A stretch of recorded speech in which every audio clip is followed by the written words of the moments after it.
Adam Bennett had stopped believing in miracles 3 years ago, the night his wife coded for the final time in a hospital room that smelled of antiseptic and broken promises. What replaced faith was arithmetic, cold, unforgiving math that told him the daycare bill was due Thursday rent on Friday, and his checking account would be $17 short by Wednesday noon. He had become fluent in the language of not enough, could calculate failure in his sleep, knew precisely how many meals he could skip before his daughter noticed the hollowness in his eyes.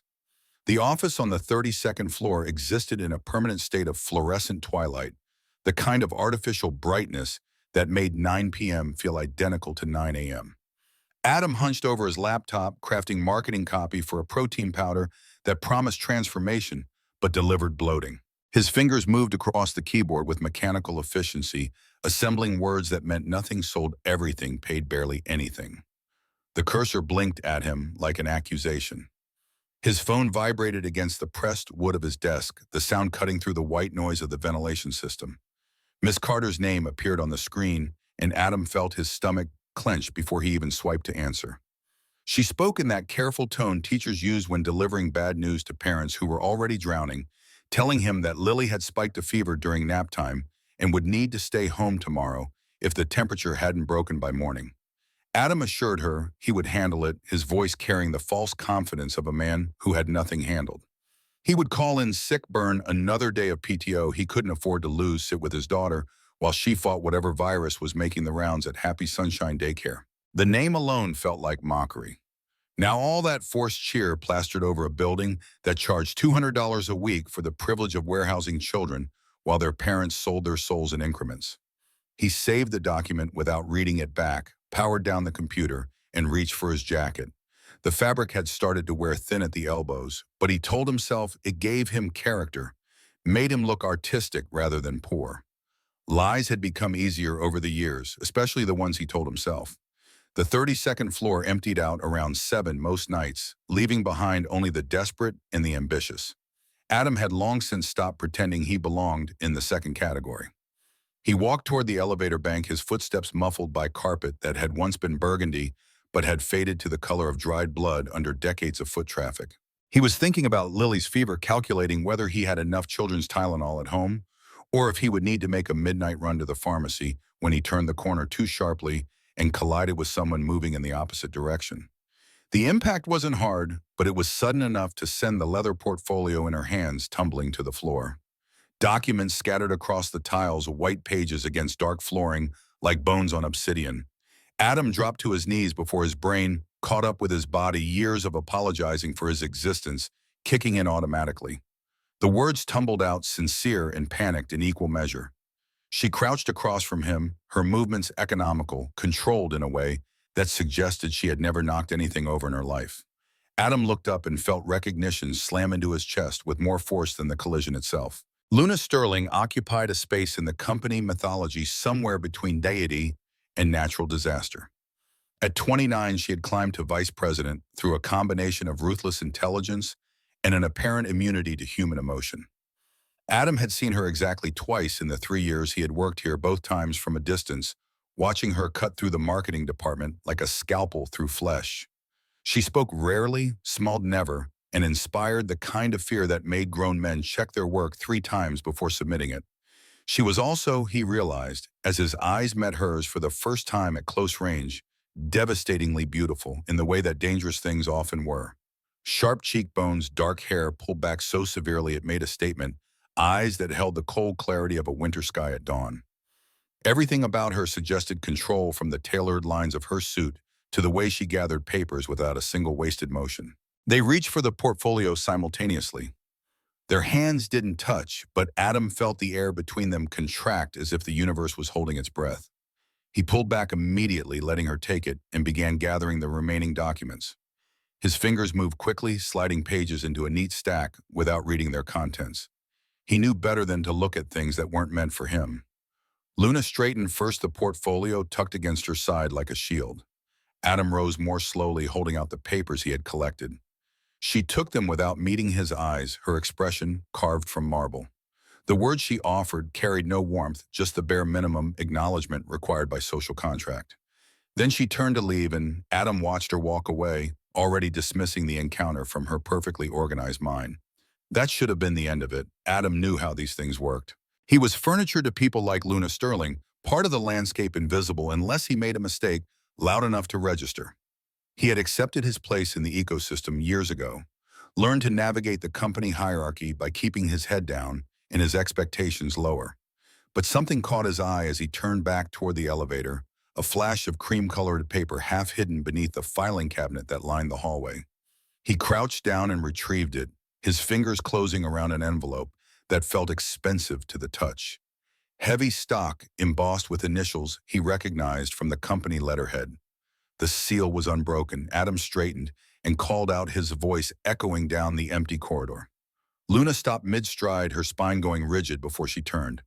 For a moment, something flickered across her face, too quick to identify, then the mask slid back into place.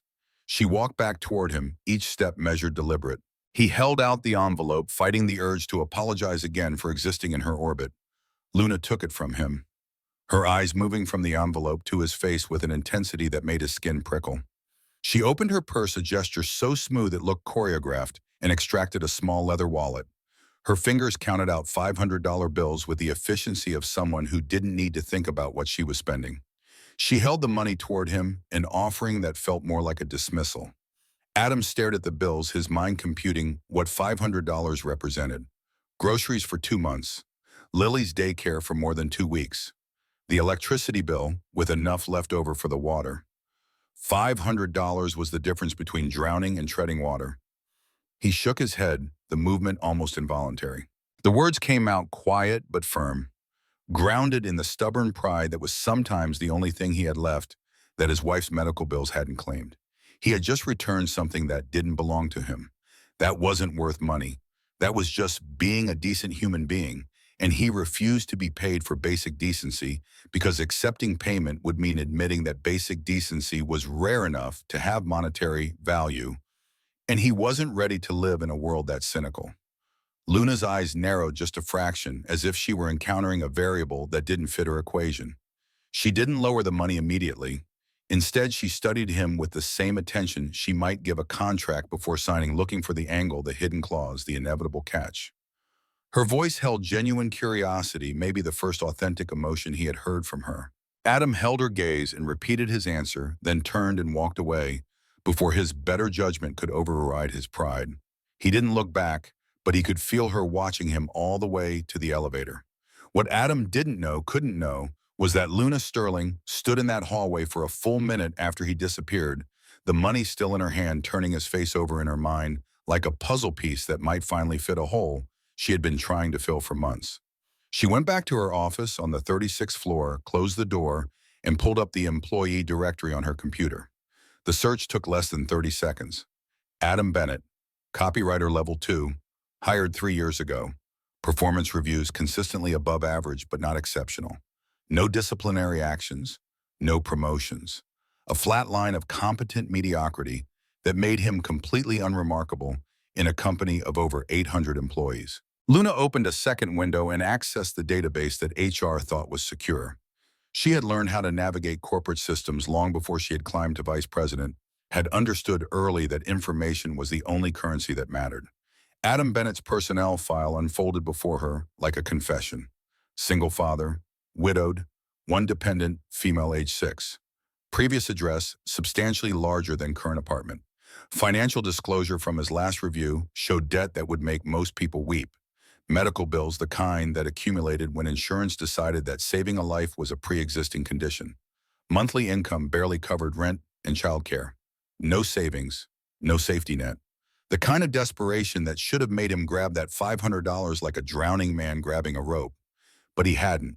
That was the variable that didn't fit.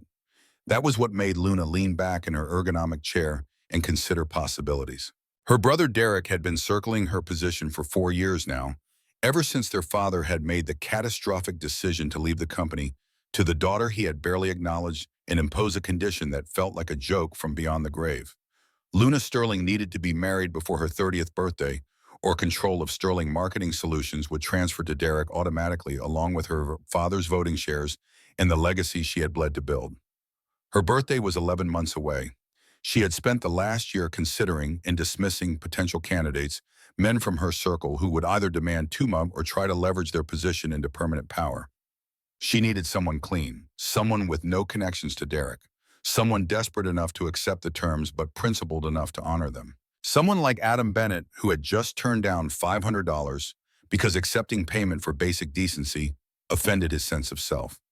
Luna pulled up a blank document and began typing, her fingers moving across the keyboard with the precision of a surgeon mapping out an operation. She outlined the proposal, identified the leverage points, calculated the risks. By the time she finished, dawn was bleeding through her office windows, painting everything in shades of copper and rust. She had a plan. She had a target. She had 11 months to execute. Adam Bennett was about to receive an email that would change everything, and he had no idea it was coming. 7 days crawled by.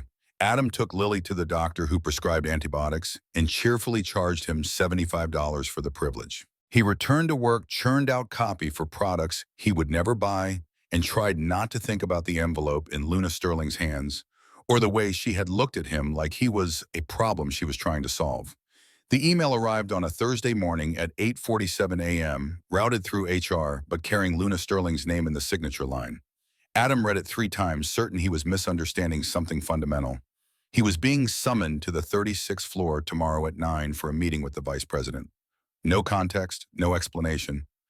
Just a calendar invitation that landed in his inbox with the weight of an anvil. He spent the evening convinced he was being fired. Maybe someone had complained about his work. Maybe the company was downsizing and starting with the expendable middle. Maybe Luna Sterling had decided that his refusal to accept her money was actually insubordination in disguise. By the time he put Lily to bed, he had constructed and dismantled 17 different theories, each more catastrophic than the last. He showed up at 8:55 the next morning, wearing the only suit he owned that still fit properly, a charcoal gray affair he had purchased for his wife's funeral and hadn't worn since. The fabric smelled faintly of mothballs and regret. He had shaved carefully, nicked himself twice, and arrived at the 36th floor with his heart hammering against his ribs like it was trying to escape. The executive floor existed in a different reality than the rest of Sterling Marketing Solutions. Everything was glass and steel and carefully cultivated intimidation. The receptionist, a woman in her 40s with hair shellacked into submission, directed him to a conference room at the end of the hall without looking up from her computer. Adam walked past offices that cost more to furnish than he made in a year, each one a testament to the gap between his life and the lives of the people who worked up here. The conference room was empty except for Luna Sterling. She sat at the head of a table that could have seated 20, her hands folded on the polished surface, her expression unreadable. She gestured to the chair directly across from her, and Adam sat, his spine rigid, his hands gripping his knees to keep them from shaking.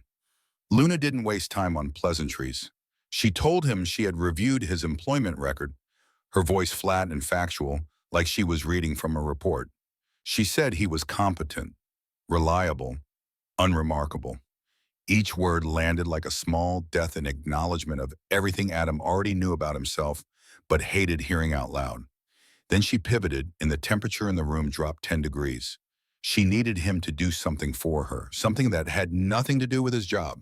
Something that would require discretion, commitment, and a willingness to lie to everyone, including himself, for 12 months. Adam's stomach dropped as she began to explain. Her father, Marcus Sterling, had built the company from nothing over 35 years. When he died 2 years ago, he left behind a will that reflected every backward notion about women and power that his generation had clung to like a security blanket. Control of Sterling Marketing Solutions went to Luna, but only if she satisfied one specific condition. She had to be married before she turned 30. If she remained single, control transferred to Derek automatically, along with 49% of the voting shares and effective veto power over every major decision. Luna's birthday was in 11 months. She had spent the past year trying to find a way round the clause, but her father's lawyers had drafted the will with the kind of airtight precision that came from assuming their client's daughter would eventually see sense and find a nice young man from an appropriate family. Derek had spent the same year positioning himself to inherit, quietly dismantling her initiatives, turning board members against her, waiting for the clock to run out. She needed a husband, not a real one, a contract.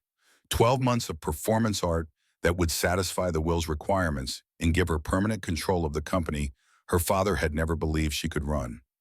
Once the birthday passed and the shares transferred, they would quietly divorce, and Adam would walk away with enough money to rebuild his life.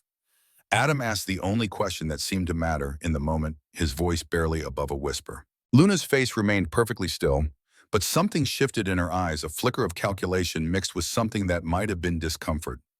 Only when necessary, she replied. Only when they needed to convince someone who mattered. Most nights would be separate bedrooms, separate lives, separate everythings except the public performance. Adam felt like he was drowning in quicksand, each piece of information pulling him deeper into something he didn't understand.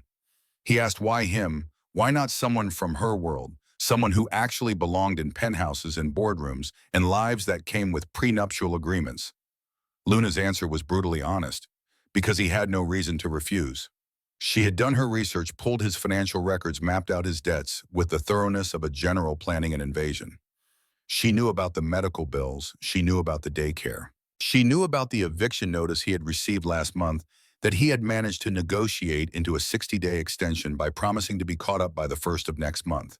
She could fix all of it, erase the debt entirely, double his salary retroactively, provide comprehensive health insurance that covered everything including dental, set up an education fund for his daughter that would carry her through college. All he had to do was move into her penthouse, and attend family dinners, pose for photographs, and convince her brother and the board of directors that they were a real couple in love. Adam asked what that meant in practice, his throat tight. Luna outlined it like she was presenting a marketing strategy. Living together. Public affection when necessary. Coordinated stories about how they met when they fell in love, what their future looked like. Family dinners with Derek and the board members who supported him. Charity galas, company events. They would need to know each other's histories, habits, preferences. They would need to move through the world like two people who had chosen each other rather than been thrown together by desperation and corporate politics. And yes, occasionally when someone needed absolute proof that their marriage was legitimate, they would need to share a bed. Luna's voice didn't waver when she said it, but Adam saw her fingers tighten almost imperceptibly on the folder in front of her. He told her he needed 24 hours to think about it, the words coming out before his brain fully approved them. Luna nodded, stood with the fluid grace of someone who had never been uncertain about anything, and handed him a folder. The contract was inside, she said, written in legal language that would take him hours to parse but boiled down to simple terms. 12 months, no emotional attachment, no physical relationship unless required for appearances. Termination clause at the end with a severance package that would make him financially stable for the first time since his wife got sick.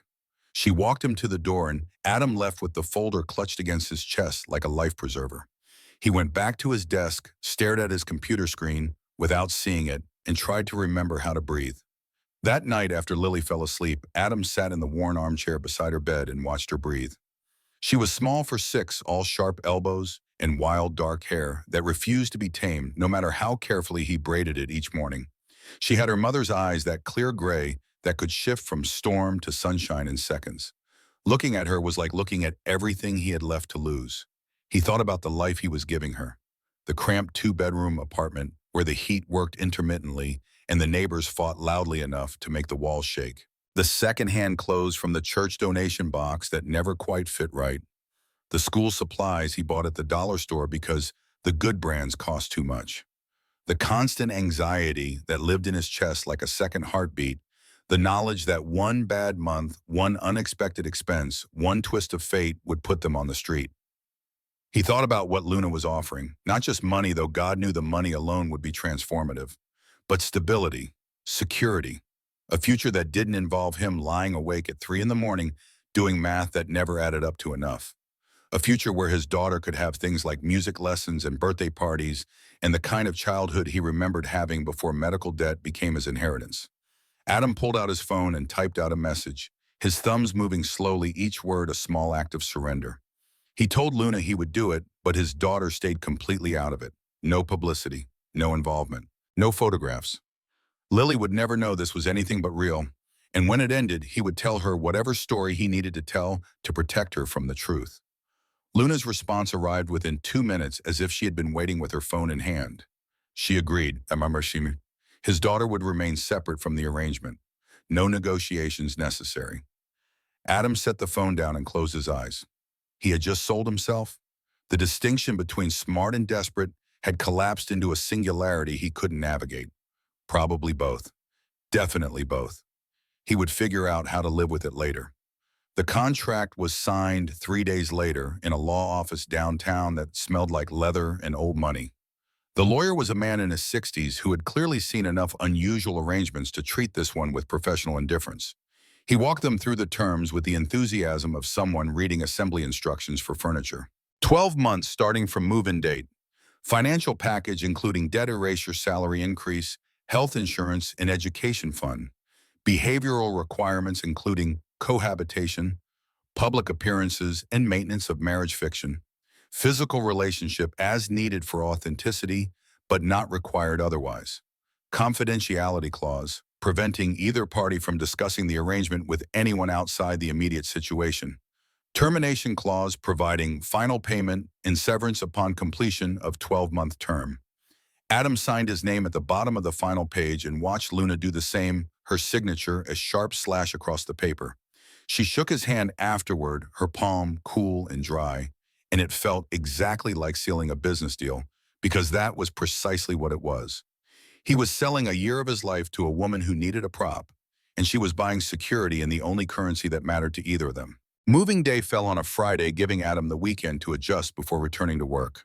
He packed his belongings into the same suitcases he had used 3 years ago when he downsized from a house to an apartment, condensing his life into a space that could fit in the back of Luna's car. She had offered to send movers, but he declined. He didn't own enough to justify professionals. The penthouse occupied the top floor of a building in the financial district, all floor-to-ceiling windows, and exposed brick that had been carefully preserved to look industrial, while costing more per square foot than most people made in a month. Luna gave him a brief tour, her voice flat and informative, pointing out rooms like she was a realtor, showing a property rather than a woman who lived here. Kitchen, living room, her bedroom, guest bedroom at the far end of the hall, past the second bathroom and the office she used for work. She showed him to the guest room and told him it was his for the duration. Then she outlined the rules again, her words precise and unyielding. No crossing boundaries. No personal questions beyond what was necessary to maintain the fiction. No expectations beyond what was written in the contract. They would coordinate schedules to minimize contact. She left for work early and returned late. He could use the common areas, but should be mindful of her need for privacy and quiet. Adam set his bag down and looked around the room. The bed was enormous, probably king-sized, with a headboard made of reclaimed wood and sheets that looked like they cost more than his monthly rent used to. The walls were painted a soft gray that made everything feel like existing underwater. A dresser, a desk, a chair, a lamp. Everything matched in that way that proved someone had been paid to make deliberate choices about aesthetics. He felt like an intruder, like he had broken into someone's home and would be discovered any minute and thrown out. Luna had already disappeared into her own bedroom and closed the door with a soft click that sounded like a lock engaging. Adam sat on the edge of the bed and tried to remember how he had gotten here, how his life had become something that required contracts and performance and lies that would last a year. Saturday passed in careful avoidance. Luna stayed in her office with the door closed. Adam explored the penthouse like he was touring a museum, touching nothing, memorizing everything. He found the kitchen, stocked with food he had only seen in grocery store displays, the kind of organic and artisanal items that came in packaging designed to justify the price. He made himself a sandwich and ate it standing at the counter, unable to shake the feeling that sitting at the breakfast bar would be presumptuous. Sunday brought their first test. They were expected at the Sterling estate for dinner at 6. Luna emerged from her office at 4 in a black dress that looked expensive and unforgiving, her hair pulled back so severely it made her cheekbones look sharp enough to draw blood. She told him to wear his suit, the gray one, and gave him a brief overview of who would be there and what he needed to know. Derek Sterling, 32 years old, Senior Vice President of Client Relations, charming when it served him, ruthless when charm failed. He had been groomed to take over the company since he was 16, and their father's decision to leave control to Luna had poisoned whatever sibling relationship they might have had. Derek didn't believe Luna deserved the position. He certainly wouldn't believe she had fallen in love with a nobody copywriter from the 32nd floor. There would also be their Aunt Margaret, their father's sister, who had strong opinions about appropriate behavior and wielded disappointment like other people wielded weapons. And two board members, both men in their 60s, who had worked with Marcus Sterling since before Luna was born and treated her succession with barely concealed skepticism. Adam listened and tried to memorize faces from the photos Luna showed him on her phone. By the time they left, his stomach was churning with the kind of anxiety that came from knowing he was about to walk into a room full of people who would be looking for his mistakes. The Sterling estate sat on 3 acres in the suburbs, a sprawling colonial that screamed old money and older attitudes. Adam followed Luna up the brick walkway, his hand hovering near her lower back, without quite touching the ghost of intimacy. She rang the doorbell rather than using a key, and Adam wondered if that was deliberate, a statement about no longer belonging here. Derek answered the door himself, a glass of whiskey already in his hand, though it was barely past 6. He was tall, well-built in the way that came from having a personal trainer and time to use them. His smile was perfect. Too perfect, like something he had practiced until it looked effortless. He pulled Luna into a hug that looked affectionate and felt like a power play, then turned to Adam and extended his hand. The grip was just slightly too firm, lasting just slightly too long. Derek's eyes moved over Adam with the assessment of someone cataloging weaknesses for later use. He said it was a surprise, his tone friendly, but his eyes cold. He hadn't known Luna was seeing anyone. Luna's response was smooth, practiced, explaining they had kept it quiet to avoid office complications. Derek's smile didn't waver, but something sharpened in his gaze. They moved into the living room where the others were already assembled. Aunt Margaret sat in a wingback chair, like it was a throne, her pearls and disapproval worn with equal prominence. The board members, Richard and Thomas, stood by the fireplace with drinks in their hands, looking like they wished they were anywhere else. Luna made introductions with the efficiency of someone checking items off a list. Adam shook hands, smiled, tried to look like someone who belonged here. Derek asked how they met, his voice casual, but his attention laser-focused. Adam delivered the line they had rehearsed. At the office, working on a campaign. Luna had needed copy revisions, and he had stayed late to help. They had started talking, discovered they had more in common than they expected. One conversation became many. Professional interest became personal. Derek raised an eyebrow and asked what Adam did at Sterling Marketing. Luna cut in before Adam could answer, her hand landing on his arm with practiced ease. She said Adam was in marketing, letting the vagueness hang in the air like a shield. Derek nodded slowly, his gaze moving between them like he was trying to find the seam where the lies showed through. Dinner was torture disguised as civilization. They sat at a table that could have seated 20 eating food prepared by a chef who had been paid to make everything look artful and taste expensive. Adam sat beside Luna, hyper-aware of every movement, every word, every moment when he needed to sell the fiction. Luna's hand rested on his at one point, a brief touch that looked natural but felt choreographed, and he forced himself not to flinch. Derek watched them from across the table, his questions coming in waves designed to sound friendly while searching for inconsistencies. When did they get serious? Had they talked about moving in together? What did Adam's family think about him dating his boss? Luna fielded most of the questions with the skill of someone who had spent her life navigating hostile conversations, but Adam could feel the weight of Derek's suspicion like a physical presence. Aunt Margaret asked when they were planning to marry, her tone suggesting that dating was a temporary condition requiring immediate correction. Luna said they were taking things slow, enjoying where they were without rushing. Margaret pursed her lips and said nothing, but her silence carried volumes of judgment. By the time they left, Adam's jaw ached from clenching it. Luna didn't speak during the drive home, her hands gripping the steering wheel with enough force to make her knuckles white. When they got back to the penthouse, she poured herself a glass of wine and stood by the windows, looking out at the city lights spread below like captured stars. Adam asked if she thought they had pulled it off, his voice tentative. Luna turned to face him, and for the first time since he had met her, she looked tired. Not just physically exhausted. Tired in the way people got when they had been fighting too long and weren't sure anymore what they were fighting for. Derek didn't believe them. She said it with the certainty of someone stating a fact rather than an opinion. Adam asked how she knew, and Luna's laugh was bitter enough to strip paint. because Derek never believed anything she did was real, because he had spent his entire life watching their father dismiss her achievements as luck and his failures as learning experiences. Because Derek had been the favorite, the heir apparent the son Marcus Sterling had actually wanted, and Luna had been the afterthought who somehow ended up with the company anyway. She finished her wine in 3 long swallows and said goodnight, disappearing into her bedroom and closing the door with a finality that suggested the conversation was over. Adam stood in the living room for another hour, staring at nothing, thinking about the woman who had bought his loyalty and wondering if anyone had ever given it to her for free.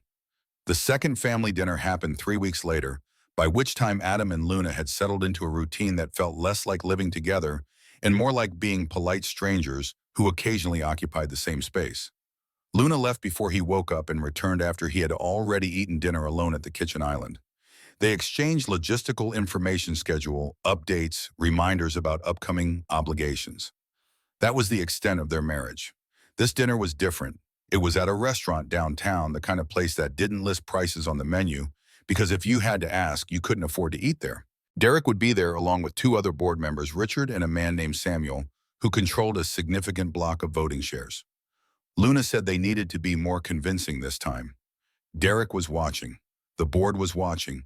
They needed to look like a couple who had chosen each other rather than been thrown together by desperation and circumstance. They arrived 15 minutes early. Luna wore a black dress that managed to be both severe and stunning, all clean lines, and strategic cutouts that suggested rather than revealed. Adam wore the same suit he had worn to sign the contract, pressed carefully, and paired with a tie Luna had bought him specifically for occasions like this.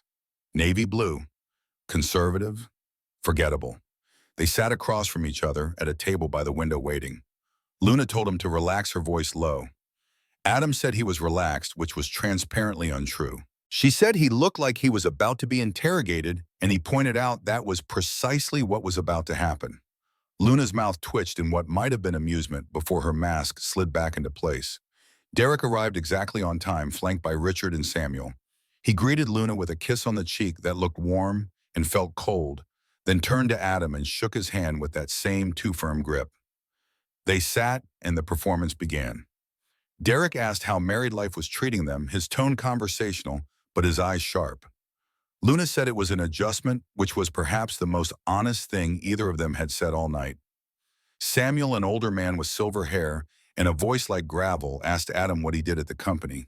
Adam repeated his rehearsed answer, copywriter. Working on campaigns, keeping his responses vague enough to be forgettable. Samuel asked if that was how they had met. Adam confirmed, and Luna reached across the table to place her hand over his. The gesture looked spontaneous, affectionate, natural. Underneath, Adam could feel the tension in her fingers. She said they had kept the relationship quiet initially because they didn't want office gossip affecting their work. Samuel nodded like he understood, but his expression suggested skepticism. Derek watched the whole exchange without saying anything, letting the silence stretch until it became uncomfortable. Then he leaned back in his chair and said he had always thought Luna would end up with someone from their circle, someone who understood the family business, someone who had grown up in their world. Luna's response was immediate, sharp enough to draw blood without raising her voice. She said Adam understood more than Derek gave him credit for. Derek's smile didn't falter, but something cold flickered in his eyes. He said he hoped so because Sterling Marketing Solutions wasn't kind to people who didn't belong. The words were pleasant, the threat beneath them unmistakable. The appetizers arrived, small plates of food arranged like art. Adam forced himself to eat, tasting nothing, hyper-aware of every word, every glance, every moment when he needed to play the role. Conversation drifted to business mergers. Luna was considering campaigns Derek thought needed revision. Adam listened, contributed, nothing, tried to be invisible, while simultaneously being present enough to count as Luna's partner. Halfway through the main course, Derek asked about their plans for the future. Were they thinking about marriage, children, buying a house? The questions came rapid-fire, designed to force spontaneous answers that might contradict previous lies. Luna fielded them with practiced ease, talking about taking things one step at a time, enjoying where they were without rushing toward arbitrary milestones. Derek said he was surprised Luna was willing to settle for slow. She had never been patient about anything else in her life. Luna's smile was sharp enough to cut. She said maybe Adam was teaching her things she hadn't known she needed to learn. The words sounded romantic, but the subtext was pure defiance. By the time they left, Adam's entire body ached from the tension of maintaining the performance. Luna didn't speak during the drive home, her jaw set, her eyes fixed on the road. When they got back to the penthouse, she disappeared into her office without saying goodnight, and Adam heard her typing furiously on her laptop until well past midnight. He lay in the guest room staring at the ceiling, thinking about Derek's smile and the way his suspicion had radiated from him like heat from a furnace. They had survived another test, but barely. Derek was looking for the crack, the inconsistency, the moment when the facade would slip and prove what he already believed. Luna was a fraud. Adam was a prop. Their marriage was a performance designed to cheat Derek out of his inheritance. And Derek was right. That was the problem. Everything he suspected was true. The only question was whether they could maintain the lie long enough to make it legally irrelevant. The third dinner happened at the Sterling estate again, this time for Aunt Margaret's birthday. More family members Adam had never met materialized from wherever wealthy people stored their relatives, filling the house with conversations that felt like tennis matches played with barbed wire. Luna introduced him to cousins and second cousins and people whose exact relationship to the family seemed deliberately vague. Adam shook hands, smiled, tried to remember names he knew he would forget within minutes. Derek was there with a date, a blonde woman named Vanessa, who looked like she had been ordered from a catalog of acceptable partners for men of his social standing. Tall, beautiful, impeccably dressed, and utterly forgettable in the way that suggested she had perfected the art of not threatening anyone's ego. Derek kept his arm around her waist possessively, his eyes tracking Luna and Adam with the focus of a predator watching prey. The evening followed the same pattern as the previous dinners. Food Adam barely tasted. Conversations that were really interrogations. Derek's questions probing for weaknesses while wearing the mask of brotherly concern. Luna's responses perfectly calibrated to reveal nothing while appearing transparent. Adam's role to sit beside her, touch her, occasionally look at her like she was the center of his universe, rather than the architect of a 12-month lie. But something was shifting. Adam noticed it during a moment when Luna was talking to her aunt about company expansion plans, her hand resting on his knee under the table without thinking about it. He noticed it when she laughed at something he said, a real laugh that caught both of them by surprise. He noticed it in the way they had started moving through the performance with less conscious effort, their fictional history becoming almost reflexive.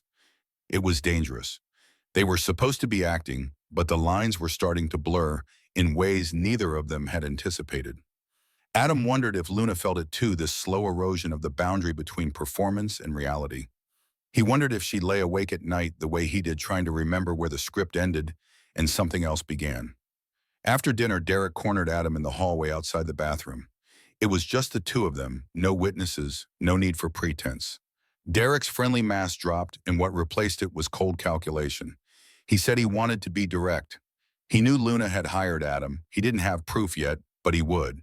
He said Adam seemed like a decent guy who had gotten in over his head. Derek said when this all fell apart, and it would fall apart, Adam was going to fall with Luna. But it didn't have to be that way. Derek could make sure Adam came out of this okay. All Adam had to do was be smart about it. Adam asked what being smart looked like, his voice carefully neutral. Derek said it meant knowing when to cut his losses. It meant understanding that loyalty to Luna was loyalty to a sinking ship. It meant considering what his future would look like when Derek was running Sterling Marketing Solutions, because that was inevitable. The will could be contested. Luna's position could be challenged. Derek had lawyers and board members and time on his side. He said Adam should think about it. Then he walked away, leaving Adam standing in the hallway trying to process what had just happened. Adam didn't tell Luna about the conversation immediately. He waited until they were back in the car, the city lights streaming past the windows, before he spoke. His voice was quiet, measured, telling her exactly what Derek had said. Luna's hands tightened on the steering wheel, but her face remained expressionless. She asked what Adam had told him. Adam said he hadn't told Derek anything, just listened. Luna nodded, her jaw clenched so tight he could see the muscle jumping. She said Derek would escalate now. The conversation had been a test, a way to measure Adam's loyalty and plant seeds of doubt. Derek would watch them more closely, dig deeper, look for the proof he claimed he already had. She asked if Adam was reconsidering.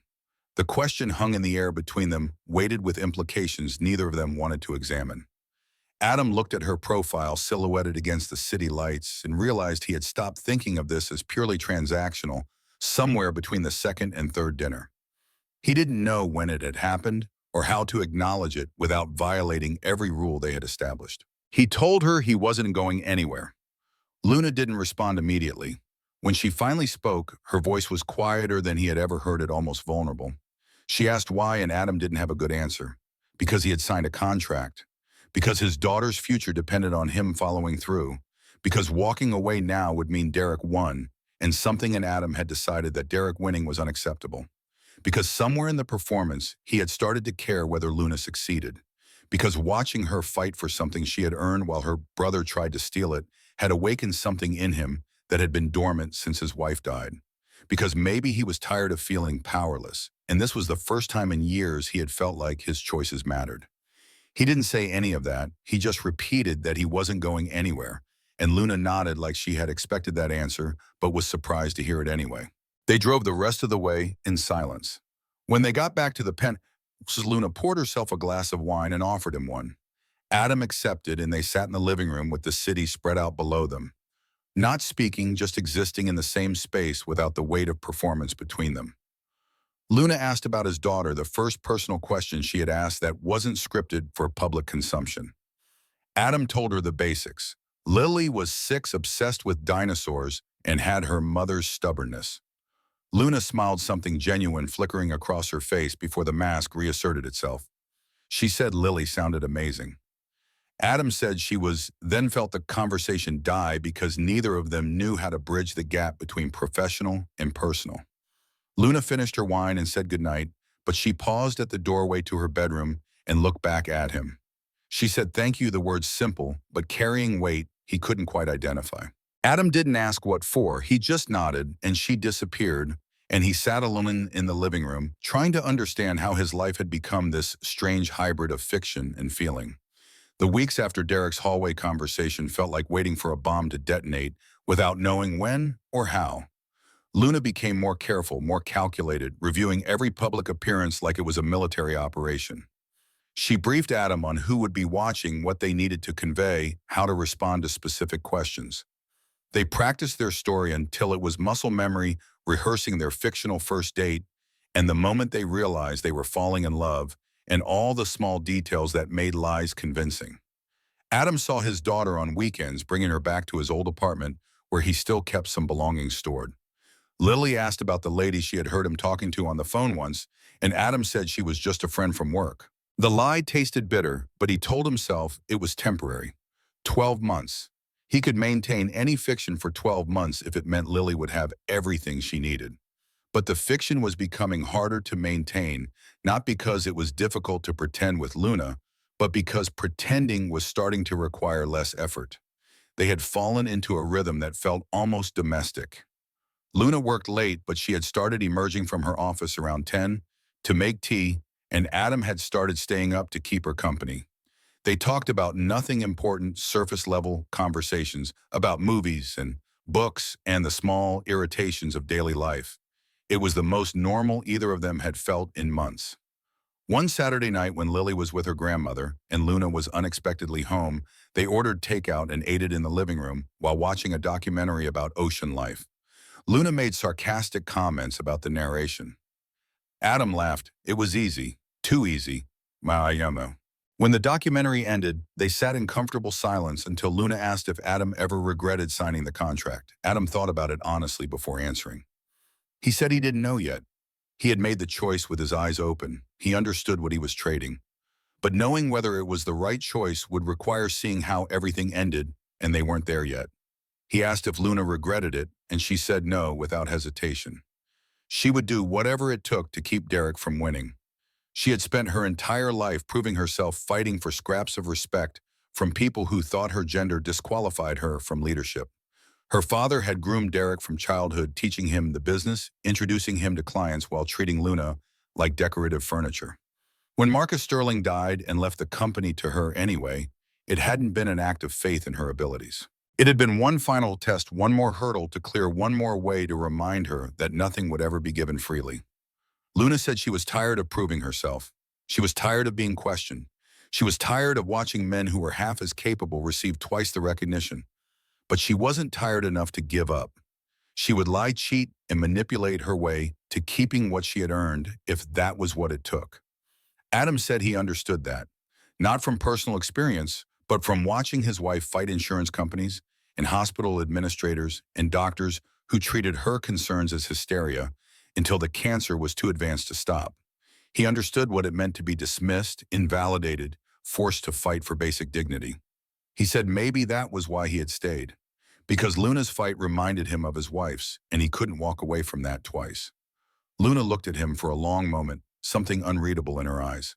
Then she said she was sorry about his wife. Adam said thank you, though he had never figured out what exactly people were apologizing for when they offered condolences.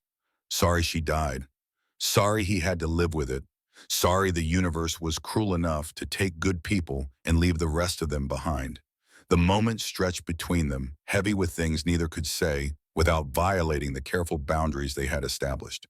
Then Luna stood and said she should get back to work. Adam nodded and watched her disappear into her office, the door closing with a soft click that sounded like an ending.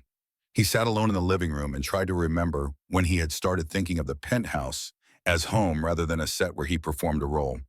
He tried to remember when Luna had stopped being his employer and started being something else, something he didn't have words for yet. He tried to remember the rules they had agreed to, but they felt increasingly like suggestions written in a language he was forgetting how to read.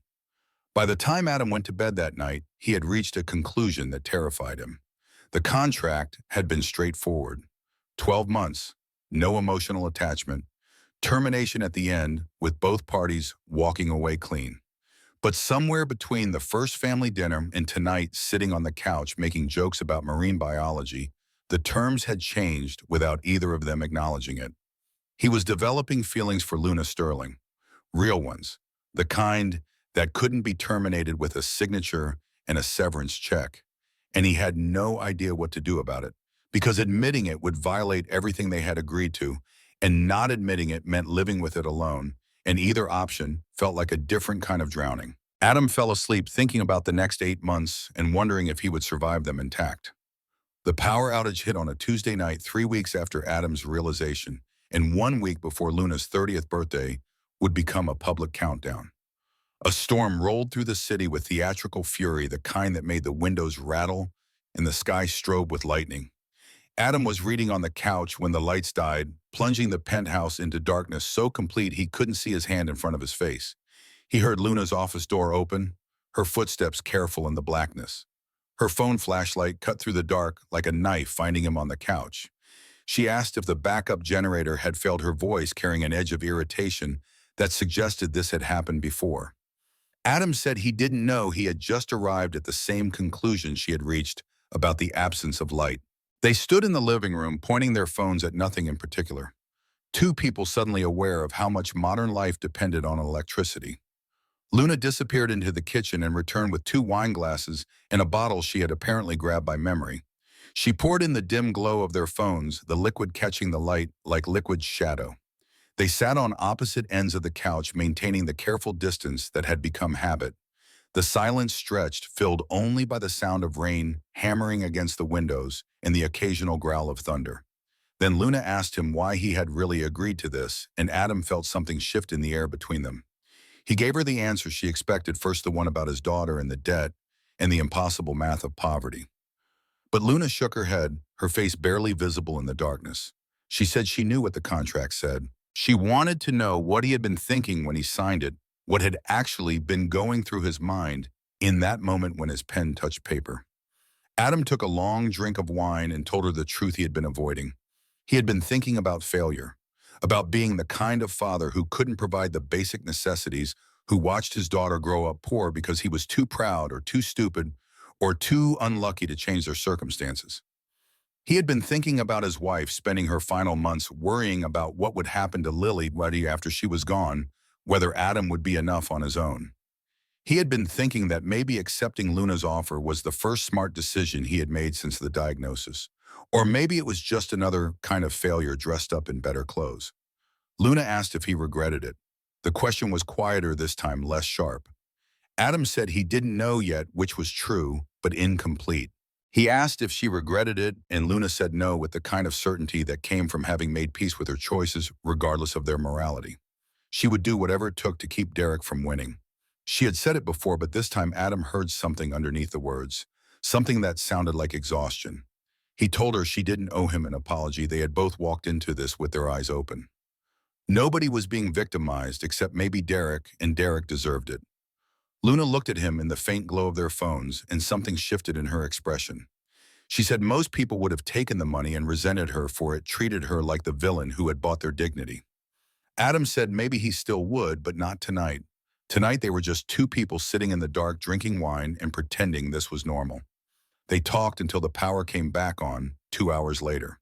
Luna told him about growing up in the Sterling house, about being invisible until it was convenient for her father to parade her at company events as proof of his progressive values. She told him about Derek getting private tutors, while she taught herself from library books about watching her father teach Derek to read financial statements while telling her that numbers weren't for girls. She told him about the first time she presented a marketing strategy to the board and had a man twice her age pat her hand and tell her it was cute that she was trying. Adam told her about his wife, about Sarah, about meeting her in college and thinking she was too good for him, too bright and funny and alive to choose someone as ordinary as he was. About their wedding, which had been small and perfect, and exactly what they wanted. About the pregnancy, which had been complicated, but resulted in Lily, which made everything worth it. About the first mammogram that came back concerning, then the biopsy, then the diagnosis that arrived like a death sentence, because that was exactly what it was. He told her about the last 6 months, about watching Sarah shrink into someone he barely recognized, while the medical bills grew into something insurmountable. About the insurance company denying treatment after treatment as experimental or unnecessary or not covered under their plan. About selling their house to pay for medications that bought weeks instead of years.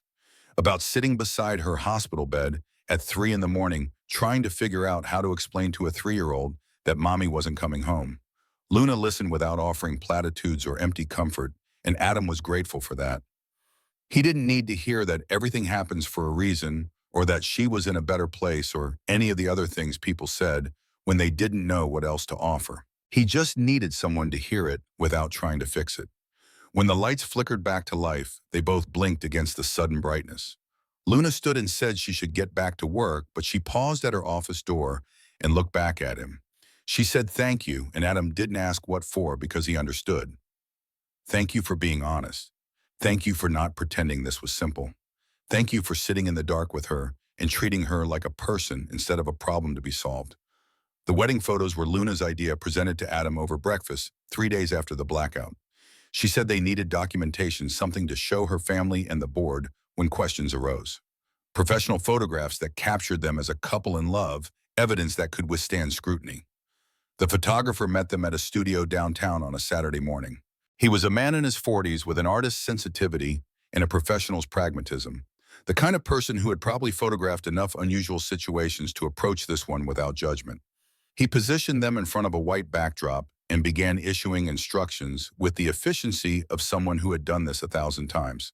Stand closer, look at each other, smile like you mean it, tilt your head slightly, put your hand on her waist. Luna, rest your head on his shoulder.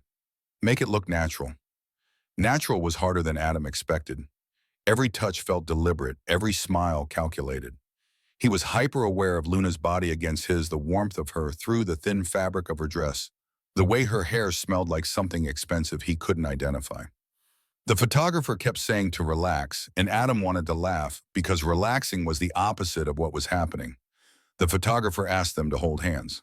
They did, Luna's fingers cool and steady in his. He asked Luna to rest her head on Adam's shoulder. She did, her weight settling against him in a way that felt both foreign and familiar. He asked Adam to put his arm around her waist, and Adam hesitated for just a moment before complying. Luna whispered that it was fine, her voice so quiet only he could hear. But her eyes said something different, something that looked like the same awareness currently making his pulse race. He put his arm around her, and she leaned into him, and for a brief moment it stopped feeling like performance.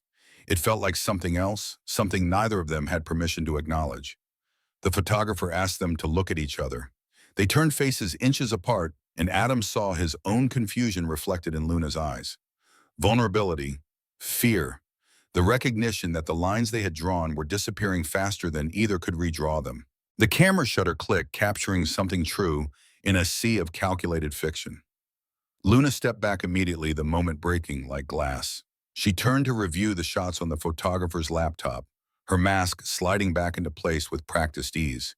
Adam stood beside her, looking at images of two people who appeared genuinely in love, and felt something hollow settle in his chest because it was all a lie except for the parts that weren't.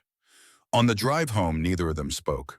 Luna stared at the road with fierce concentration, and Adam watched the city slide past his window, both of them carefully avoiding the conversation that needed to happen.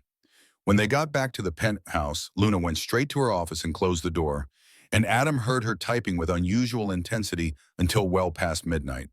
He sat on his bed and pulled up the photographer's preview link on his phone, scrolling through images that looked like evidence of something real. There was one where they were looking at each other, caught in that moment before the photographer snapped the shot, and Adam could see everything written on his face. The wanting, the confusion, the terror of feeling something that violated every term they had agreed to. He wondered if Luna had seen it too. He wondered if that was why she had disappeared into her office and stayed there hiding behind work, because work was safe and feelings were a complication neither of them could afford. The following Saturday, Adam mentioned casually over coffee that he was taking Lily to the park.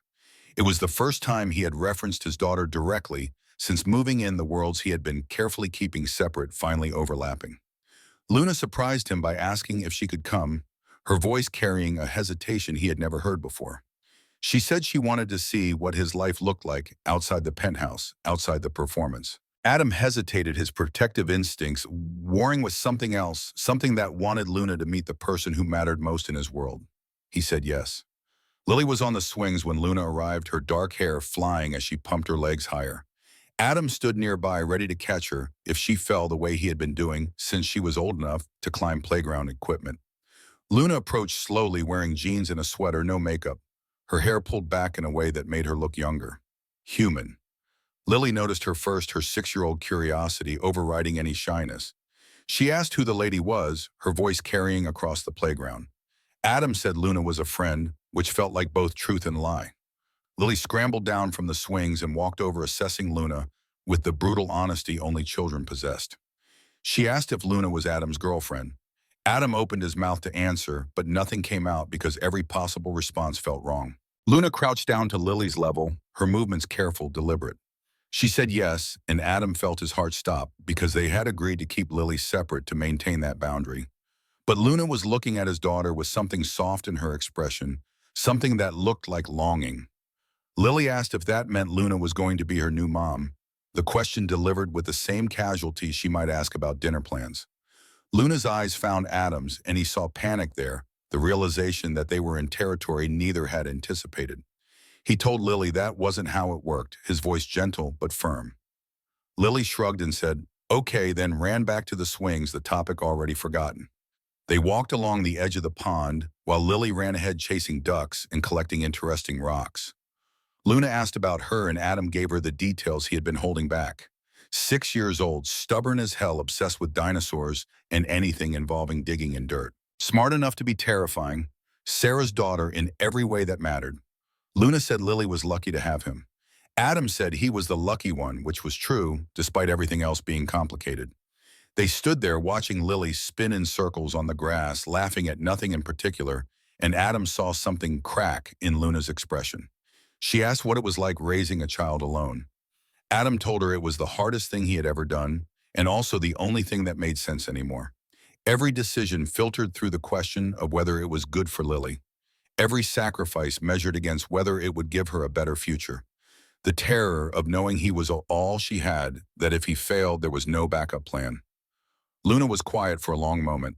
Then she said she had never wanted children, which wasn't entirely true, but was what she had told herself for years.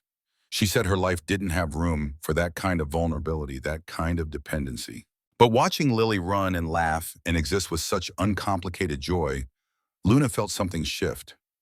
Not regret exactly, but awareness. Awareness of what she had traded for power, for control, the right to run a company her father never thought she could handle. She said Lily was lucky, and Adam said she kept saying that. Luna turned to face him, and her expression was more open than he had ever seen it. She said because it was true. Because Lily had a parent who loved her enough to make impossible choices. Because Lily had someone who put her first always, no matter the cost. Luna's childhood had been different. Luna's father had put the company first, his legacy, his son.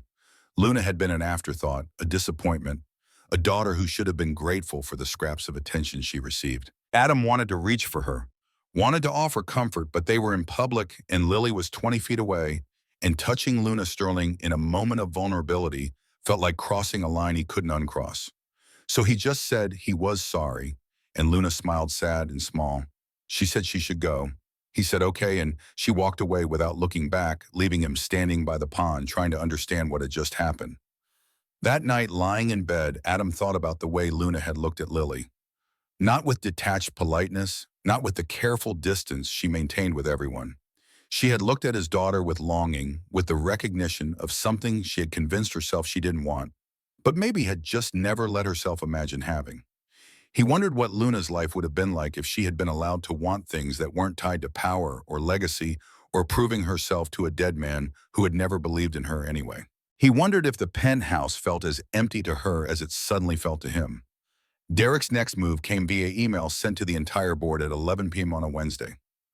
Luna's phone buzzed while they were sitting in the living room, an unusual evening where they had both been home and awake at the same time.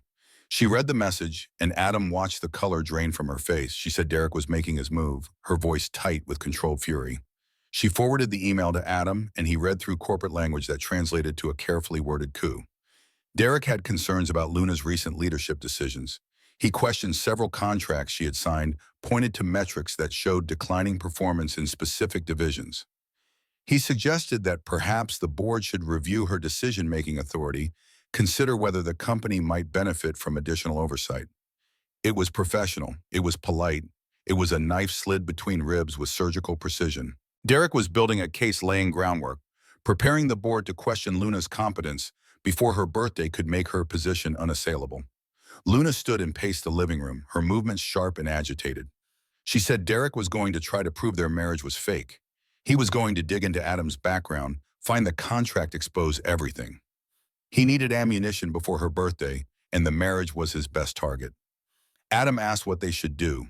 Luna said they needed to be more convincing, needed to act like a real couple, not just at dinners and events, but all the time. They needed people to see them together.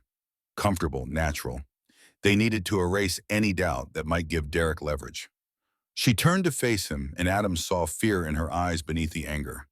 She was losing control of the narrative, watching Derek dismantle her position piece by piece while she played defense. For the first time since he had met her, Luna Sterling looked uncertain about whether she could win. Adam stood and walked to where she had stopped pacing. He told her Derek was wrong about one thing. This wasn't going to end with them falling. It was going to end with them still standing. Luna asked how he could be sure, and Adam said because he wasn't going to let Derek win. Neither was she. They had come too far to fold now. Luna looked at him, and something passed between them that neither could name. Then she nodded, straightened her spine, and became the woman who had climbed to vice president through sheer force of will. She said they had work to do.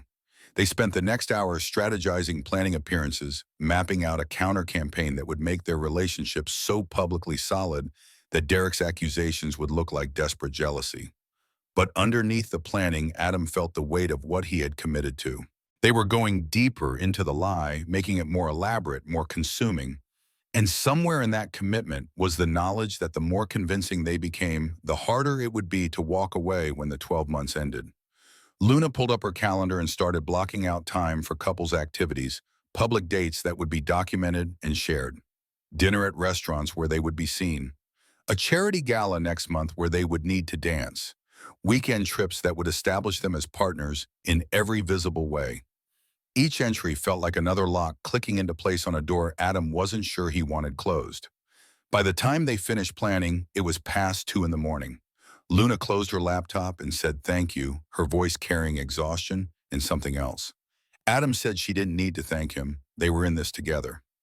Luna said she knew, but she was thanking him anyway because most people would have run by now. She went to bed, and Adam sat alone in the living room watching the city lights and wondering if he had just committed to something that would destroy him.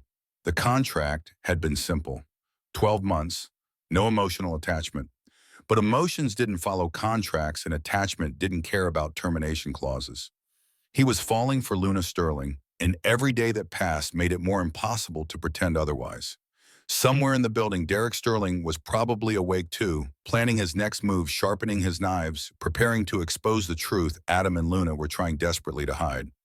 The game had escalated, the stakes had risen, and Adam was all in, whether he was ready for the consequences or not. Mine gave me money and expectations and emotional abandonment. So probably not that. The lights flickered back on at 12:47, sudden and jarring. They both blinked against the brightness. The spell broke.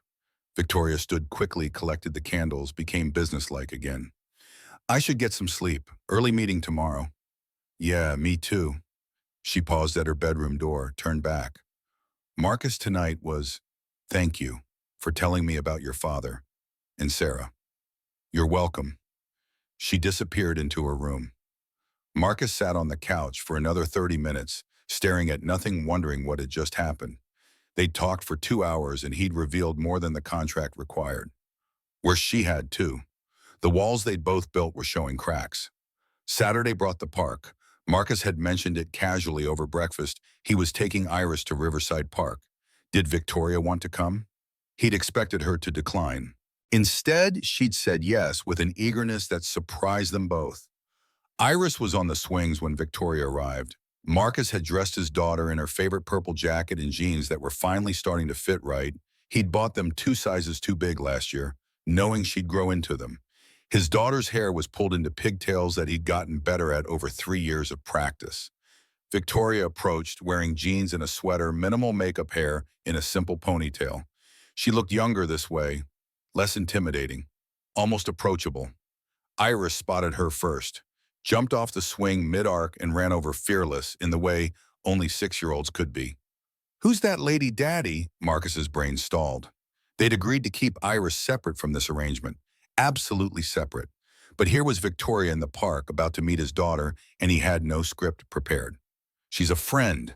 And the word friend tasted wrong. But what else could he say? Iris studied Victoria with the intense scrutiny children deployed. Are you daddy's girlfriend? Victoria crouched down to eye level, and Marcus's heart stopped. This was the moment where everything could unravel, where a 6-year-old's innocent question could expose the lie at the center of his life. I am. Victoria's voice was gentle in a way Marcus had never heard. Is that okay with you? Iris considered this with the gravity of a judge deliberating verdict. I guess so. Are you going to be my new mom? The question hit Marcus like a fist to the sternum. He opened his mouth, but no words came out. Victoria glanced at him, panic flickering across her face before she controlled it. They'd never discussed this scenario, never prepared for what happened when a child asked questions that required real answers. That's not really how it works, sweetheart. Marcus finally found his voice. Being a mom is more complicated than just dating someone's dad. Iris shrugged with the easy acceptance of childhood. Okay, do you like swings? Just like that, crisis averted. She grabbed Victoria's hand and dragged her toward the playground equipment. Marcus followed, his heart still racing, watching Victoria Hayes, vice president of Hayes and Sterling, Ice Queen executive, allow herself to be pulled along by a 6-year-old in pigtails. They spent an hour at the playground. Iris showed off her monkey bar skills and made Victoria time her on the slide. Marcus pushed them both on the swings while Iris shrieked with laughter and Victoria smiled, actually smiled, like she'd forgotten how and was just now remembering. They walked along the river afterward, Iris running ahead to chase pigeons while the adults followed at a slower pace. She's wonderful. Victoria watched Iris with something that looked dangerously close to longing. She looks like you. Same eyes. She has Sarah's smile and Sarah's stubbornness. Lucky girl. They stood at the railing overlooking the Hudson. Iris was 20 feet ahead, examining something invisible that had captured her attention. Victoria's expression had gone distant. Did you ever want children? Marcus asked. I never allowed myself to want them. My father made it clear that motherhood and executive leadership were incompatible, that I'd have to choose. She gripped the railing. I chose wrong. It's not too late. I'm 28 and married to a man I'm paying to pretend to love me. I'd say it's fairly late. The bitterness in her voice was sharp enough to cut. Besides, I wouldn't know how to be a mother, how to be soft the way she needs. Marcus thought about Victoria crouching down to Iris's level, speaking gently, letting herself be dragged to the swings. I think you'd surprise yourself. Before Victoria could respond, Iris came running back, breathless with discovery. Daddy, there's a whoa. Can we get a dog? Please, please, please. We've talked about this, sweetheart. Our apartment's too small. What about the new place? Is it big enough? Marcus froze. He'd told Iris he was staying somewhere new during the week, but had been vague about details, trying to keep her separated from the arrangement. But 6-year-olds were relentless with their logic. Victoria knelt down again. Tell you what, if you're very good, maybe someday we can talk about a dog. But for now, how about we go get ice cream instead? Iris's eyes went huge. Really? Really? What's your favorite flavor? Chocolate with sprinkles. Then that's what we'll get. They found a vendor and bought cones that dripped in the unseasonably warm October afternoon. Sat on a bench watching boats slide past on the river. Iris chatted nonstop about school and dinosaurs and her friend Emma, who could do a cartwheel. Victoria listened with what seemed like genuine interest, asking questions that showed she was actually paying attention. Marcus watched them interact and felt something dangerous stirring in his chest. This wasn't part of the contract. This easy companionship, this glimpse of what could have been if circumstances were different. Victoria caught him staring and held his gaze for 3 seconds too long. Something passed between them that had no name but felt like recognition. When Iris finished her cone, she wiped her chocolatey hands on her jeans, a habit Marcus had tried and failed to break, and announced she needed the bathroom. Marcus walked her to the park facilities while Victoria waited on the bench. Inside the bathroom, while Iris washed her hands, she looked up at Marcus in the mirror. I like her, Daddy. Yeah. She's pretty and nice. Are you going to marry her? The question made Marcus's throat close. Would that be okay with you if I did? Iris thought about it with her serious face. I think so, but only if she really loves you. Mom said you should only marry someone who really loves you. Marcus knelt down and pulled his daughter into a hug, breathing in the smell of her shampoo and chocolate ice cream and innocence. Your mom was very smart. When they emerged, Victoria was standing by the water, silhouetted against the afternoon light. She looked small and alone in a way that made Marcus want to walk over and stand beside her. Instead, he held Iris's hand and approached slowly, giving Victoria time to rebuild whatever walls had come down. I should go. Victoria's voice had regained some of its professional distance. Let you two have your afternoon. You don't have to. The words came out before Marcus could stop them. I do. She smiled at Iris. It was very nice to meet you. You're as special as your dad said you were. Will I see you again? Victoria glanced at Marcus, uncertainty flickering across her face. He nodded slightly, permission, or maybe something else. I hope so. Victoria touched Iris's head gently, then walked away without looking back. Marcus and Iris stayed at the park until the sun started setting. On the drive back to drop Iris off, his daughter was quiet for a long time. Then, do you love her, Daddy? The question shouldn't have been complicated. The answer should have been easy. No, it's just business. She's helping us, and I'm helping her. But Marcus found he couldn't say those words to his daughter, couldn't lie to that open, trusting face. It's complicated, sweetheart. Mom used to say that when something was hard, but important. Your mom was right about a lot of things. That night back at the penthouse, Marcus found Victoria on the balcony despite the cold. She had a blanket wrapped around her shoulders and was staring at the city like it might offer answers. Thank you for today. He stepped out beside her. Iris really liked you. She's an extraordinary child. You should be proud. I am, he paused. You were good with her. Natural. Victoria laughed, but it came out broken. I was terrified the entire time. Worried I'd say something wrong. Break her somehow. You didn't. You were perfect. She turned to look at him, and her eyes were wet. Don't say that. Don't make this harder than it already is. Make what harder? This, us, pretending not to feel things that are easier to pretend don't exist. She pulled the blanket tighter. I saw the way you looked at me with Iris today. Like maybe this could be real. Like maybe we could be an actual family instead of two people running a con. Marcus's chest tightened. Would that be so terrible?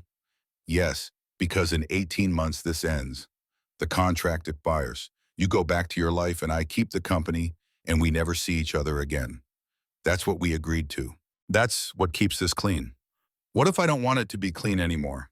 The question hung between them like a grenade with the pin pulled. Victoria stared at him, and for a moment he thought she might step closer. Might admit she'd felt it too, the shift happening underneath their careful arrangement. Instead, she shook her head. Good night, Marcus.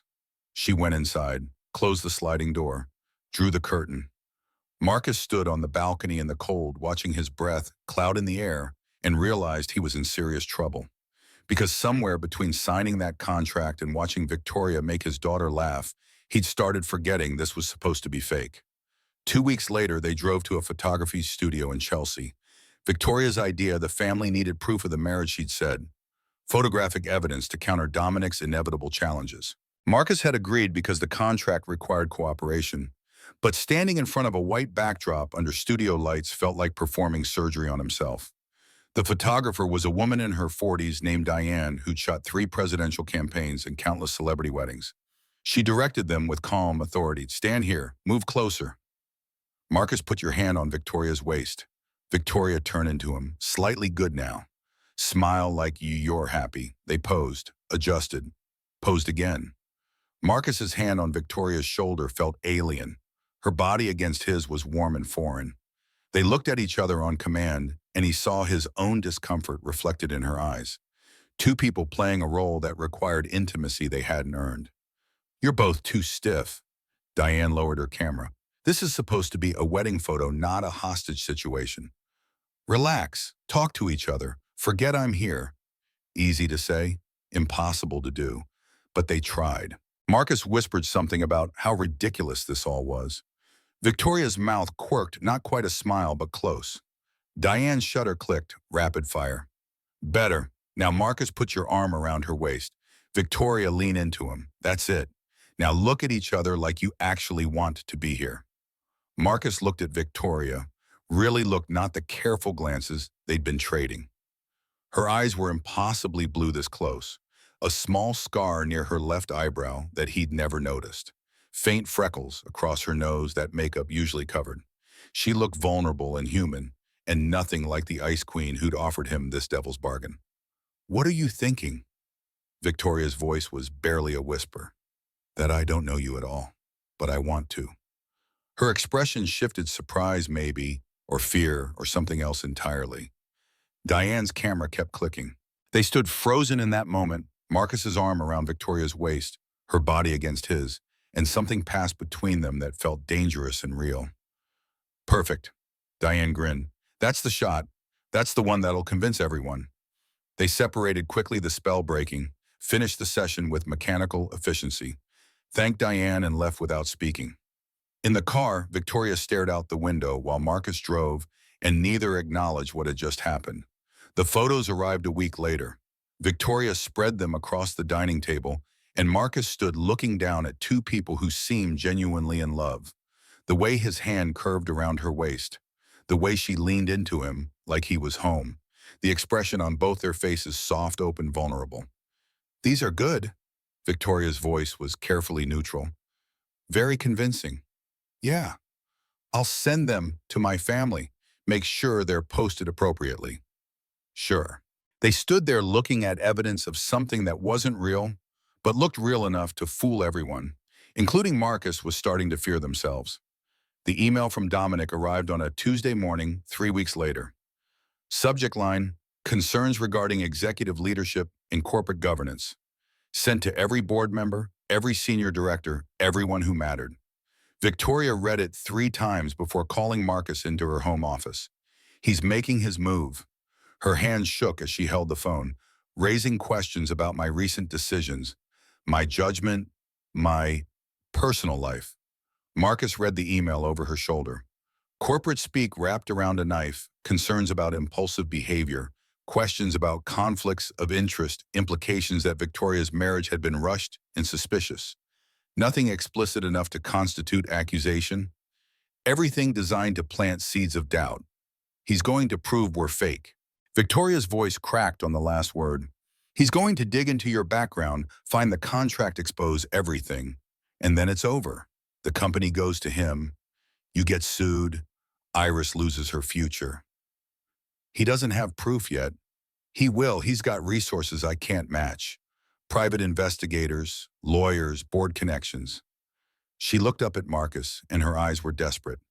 We need to be more convincing. Perfect. We can't give him any opening. We're already doing everything the contract requires. It's not enough. We need to act like a real couple, not just at dinners, all the time. Convince everyone who sees us that this is absolutely legitimate. Before Marcus could respond, his phone rang. Unknown number. He answered because ignoring calls felt dangerous lately. Marcus Cole. The voice was male, smooth, professional. This is Daniel Cross. I'm an attorney representing Dominic Hayes. He'd like to meet with you, privately, to discuss some matters regarding your recent marriage to his sister. Marcus's blood went cold. I don't think that's appropriate. Mr. Hayes suggested tomorrow afternoon, 2 p.m. at the Starbucks on 5th and 47th. He emphasizes this would be a friendly conversation. Off the record, just two men talking. I need to think about it. Of course, but Mr. Hayes is a busy man. This offer expires at 5 p.m. today. The line went dead. Marcus lowered the phone and met Victoria's eyes. That was Dominic's lawyer. He wants to meet tomorrow. Victoria went pale. Don't go, it's a trap. Probably, but if I refuse, won't that look suspicious? Like I'm hiding something. She closed her eyes. He's going to try to buy you off, or threaten you, or both. Then I'll record it. Get evidence of him trying to interfere. Marcus, if he's really going after us, we need ammunition too. This could be our chance to get it. Victoria looked at him for a long moment. Then she nodded slowly and pulled out her phone. I'll text you instructions for the recording. And Marcus, don't agree to anything, no matter what he offers. The next afternoon, Marcus arrived at the Starbucks 15 minutes early, ordered coffee he wouldn't drink, and sat at a table near the window. His phone was in his jacket pocket, recording app, running hard hammering like it might crack his ribs. Dominic Hayes walked in at exactly 2 p.m. wearing casual business attire that still screamed money. He ordered something complicated at the counter, then slid into the chair across from Marcus with a smile that was all teeth and zero warmth. Marcus, thanks for coming. He sipped his drink, some kind of latte that cost more than Marcus used to spend on lunch. I'll get straight to the point. I know my sister hired you. Marcus kept his expression neutral. We met at work, yes. Don't play games. I know about the debt, the financial desperation, the convenient timing of this whole romance. Dominic leaned forward. I'm not judging you. Understand you did what you had to do. Man's got to take care of his kid. I respect that. I don't know what you think you know. I know Victoria needed a husband to satisfy her father's ridiculous will. I know you needed money. Two people helping each other out. It's actually kind of elegant. His smile widened. But here's the thing, Marcus. When Victoria loses control of the company, and she will lose it, you're going to lose everything too. The debts will come back, the lawsuit for fraud, everything. Marcus's mouth went dry. Are you threatening me? I'm offering you a way out. Dominic pulled out a business card, slid it across the table. Walk away now. Quietly. I'll make sure the contract stays buried. You keep whatever money Victoria's already given you. Start fresh somewhere else. You and your daughter. And if I refuse, then you go down with her. Fraud charges, conspiracy. Your daughter watches her father go to prison for helping my sister deceive a board of directors. Dominic's voice stayed pleasant, conversational. Is 18 months of pretending really worth that risk? Marcus stared at the business card. You're asking me to abandon someone who trusted me. I'm asking you to be smart, to think about what matters. Victoria doesn't care about you, Marcus. You're a solution to a problem, a means to an end. The moment this contract expires, she'll forget you exist. The words hit harder than they should have, because Dominic was probably right. In 18 months, the contract would dissolve, and Marcus would go back to being nobody. Victoria would keep her company. Their lives would separate like oil and water. Except something had changed. The power outage conversation. The park with Iris. The way Victoria had looked at him during the photo shoot. Maybe it was still fake. Maybe he was just fooling himself. But it felt real enough to make Dominic's offer taste like poison. Marcus pushed the business card back across the table. I appreciate the offer, but I'm not interested. Dominic's smile froze. You're making a mistake. Probably, but it's my mistake to make. Marcus stood. Tell your lawyer he can stop calling. He walked out without looking back, his hands shaking from adrenaline and fear, and something that might have been pride. In his pocket, his phone was still recording. Evidence of attempted bribery. Proof that Dominic Hayes was playing dirty. Back at the penthouse, Victoria listened to the recording 3 times. Each time, her face grew paler, harder, more closed off. When it finished, she set the phone down carefully like it might explode. He's escalating faster than I expected. Does this help us? Having proof he tried to buy me off. Maybe, if we can convince the board it was inappropriate interference. She looked at Marcus with something that might have been gratitude or might have been fear. Why didn't you take his offer? The question hung between them, loaded with implications neither wanted to examine. Marcus could have lied, could have said he'd signed a contract and honored his agreements, could have claimed it was about Iris's college fund and nothing more. Instead, he told the truth. Because I'm tired of running from fights I should be standing up for. Because the last 3 years I've been surviving, not living. And because, he paused, the next words terrifying. Because you defended me at that dinner, called me the kind of person who makes others remember. Nobody's said anything like that about me since Sarah died. Victoria's eyes went bright with something that might have been tears. You stayed because I was nice to you once. I stayed because you saw me. Actually, saw me, not just the broke copywriter you could use. And because, when we're together, really together, not performing, I feel less alone than I've felt in 3 years. The confession landed between them like a bomb that hadn't quite detonated. Victoria stood frozen, her carefully constructed walls showing fault lines. This isn't supposed to be real. Her voice broke. This is a business arrangement. You're supposed to play the role and walk away. Then why did you come to the park? Why spend time with Iris when the contract doesn't require it? Why look at me during the photo shoot like maybe you felt it too? Because I'm weak. The words came out raw. Because for one afternoon I wanted to pretend I could have a normal life, a family, someone who looked at me like I was more than a quarterly earnings report. Marcus crossed the room until he stood inches from her. What if it doesn't have to be pretend? What if we could actually know?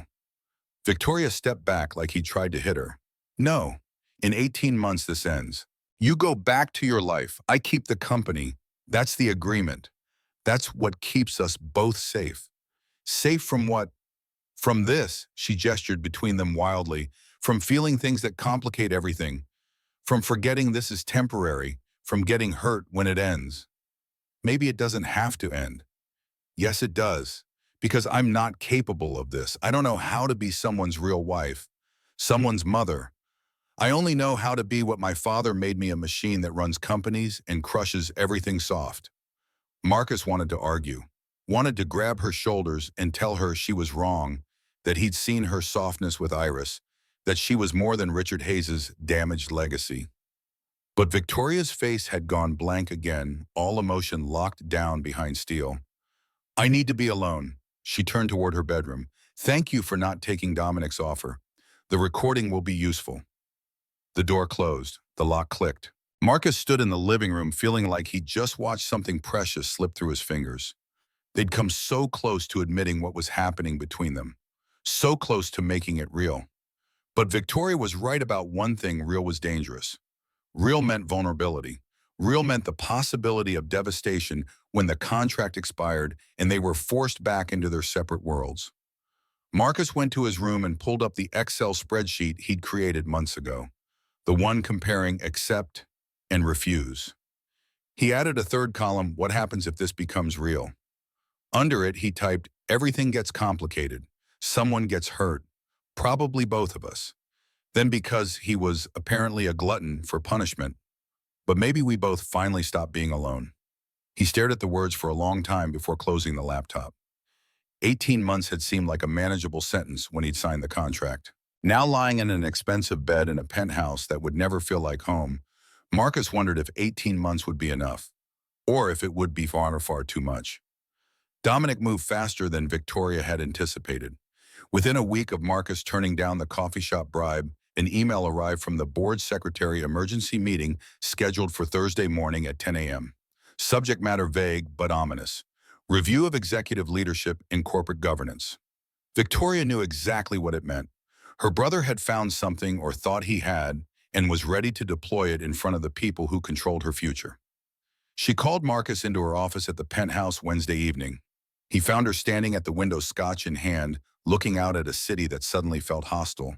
The legal documents spread across her desk told their own story: bylaws, voting procedures, removal protocols. He's calling the meeting tomorrow. Her reflection in the glass looked haunted. Dominic wouldn't do this unless he had ammunition. Real ammunition. Marcus moved closer, reading over her shoulder. What kind of ammunition? The contract. Financial records showing I paid your debts. Timeline of when everything happened. Maybe surveillance footage of us acting cold toward each other in the early weeks. I don't know. But he's got something. Can you stop the meeting? Victoria laughed without humor. Any board member can call for an emergency review. Once it's scheduled, we have to attend. Corporate bylaws. She finished the scotch in one swallow. He's got me cornered. Marcus looked at the document's dry legal language that would determine whether everything they'd built collapsed into ruin. What happens in the meeting? Dominic presents his evidence. I respond. The board deliberates. If they find I violated the terms of the will through fraud or deception, I'm removed immediately. Dominic takes over. And you? San, she turned to face him. You get sued for conspiracy, possibly fraud charges. The compensation gets clawed back. Everything. The weight of it settled over Marcus like concrete. Iris's college fund. Gone. The debt relief. Reversed. His daughter's future. Destroyed because he'd agreed to play this game without understanding the stakes. I'm sorry, Ba. Victoria's voice cracked. I should never have dragged you into this. Should have found another way. You gave me a choice. I made it. A choice based on incomplete information. I wasn't honest about how bad this could get. She set down the glass carefully. Tomorrow when Dominic makes his move, you don't have to defend me. You can distance yourself. Claim I manipulated you. The board might go easier if they think you were a victim. Marcus felt anger flare hot in his chest. You think I'd throw you under the bus to save myself. I think you should do whatever protects your daughter. That's what a good father does. A good father doesn't teach his daughter that you abandon people when things get hard. The words came out harder than intended. My dad used to say courage isn't the absence of fear. It's standing up even when your knees are shaking. Even when you might lose everything. Victoria's eyes went bright. Your father never faced a board of directors who could destroy him with one vote. No, he faced worse. He faced every day knowing his family depended on him, and he barely made enough to keep us fed. But he never ran, never took the easy way out.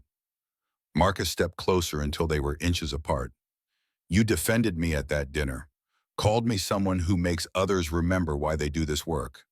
Now it's my turn to defend you. Marcus, I'm not walking away, not from this, not from you. The confession hung between them, naked and terrifying.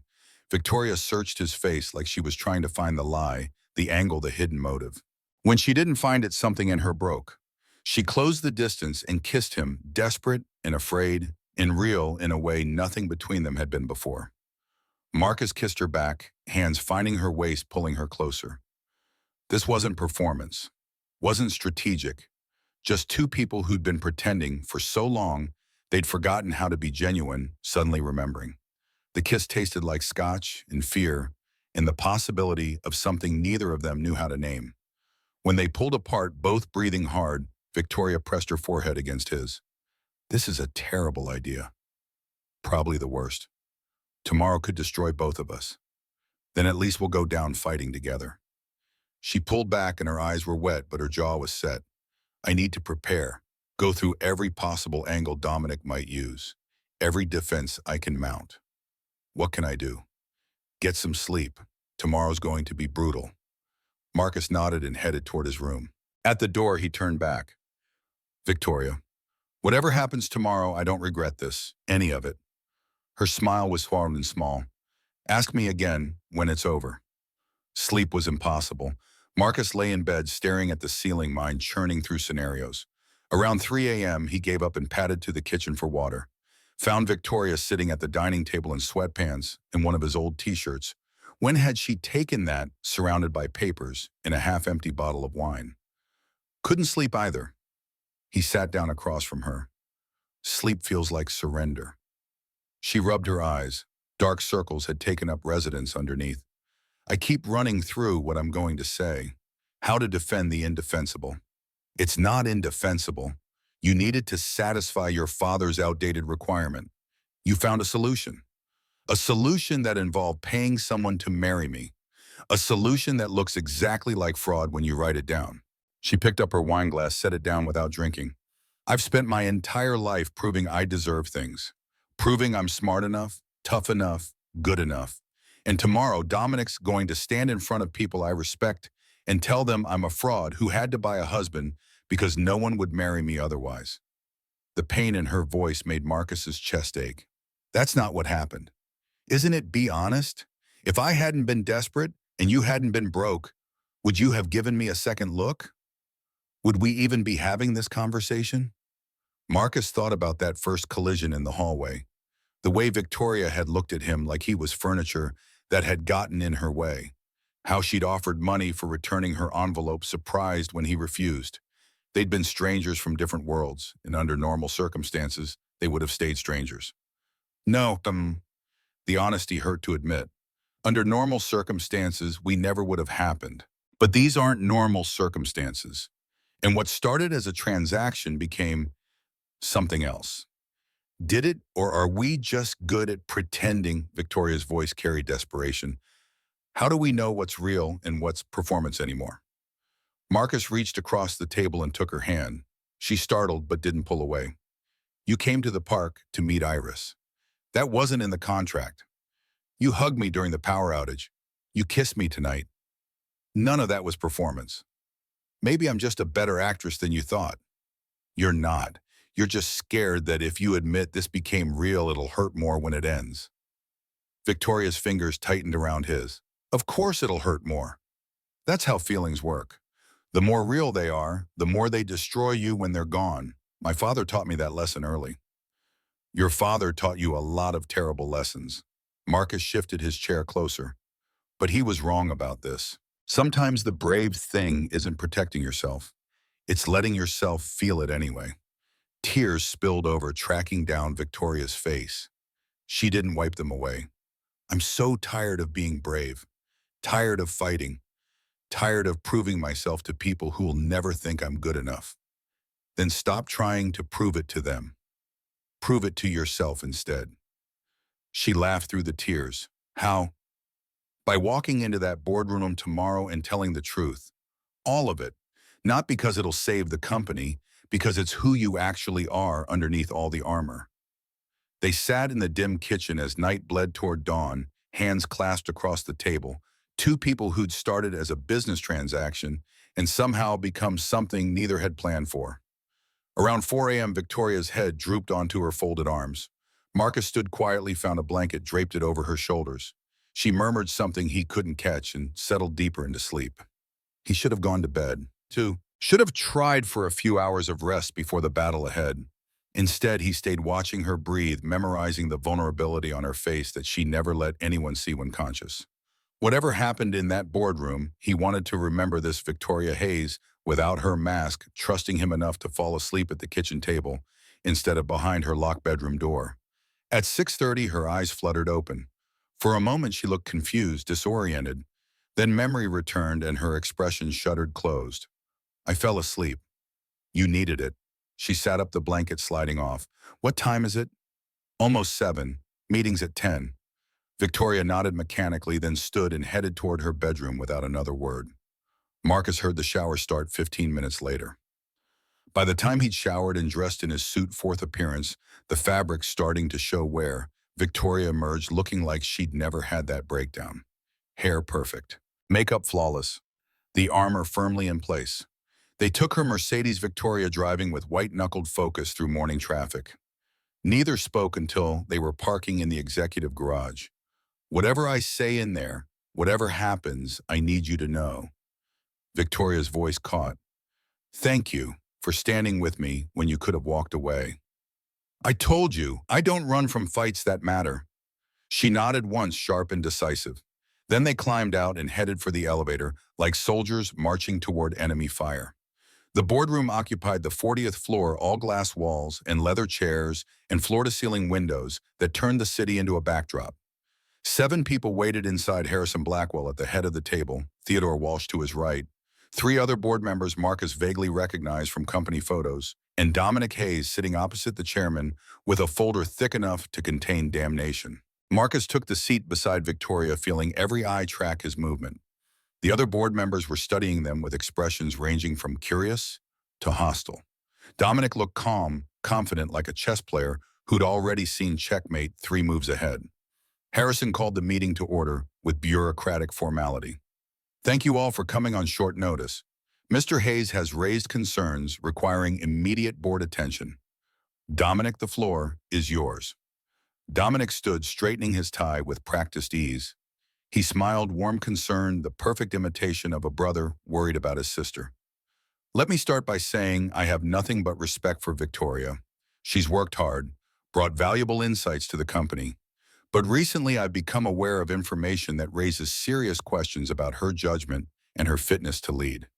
He opened the folder with theatrical precision, started laying out documents like a prosecutor presenting evidence to a jury. "These are financial records showing significant transfers from Victoria's personal accounts to Marcus Cole beginning 4 months ago. Specifically, $183,000 paid directly to various creditors on Mr. Cole's behalf." The room went silent. Marcus felt his stomach drop through the floor. Harrison's face remained neutral, but his eyes sharpened. Theodore leaned forward, studying the documents Dominic slid across the table. "This is the timeline of their relationship," Dominic continued. "They claim to have been dating for 8 months and married for 2. But interestingly, Mr. Cole's debts were paid off exactly 3 days before their supposed marriage at City Hall.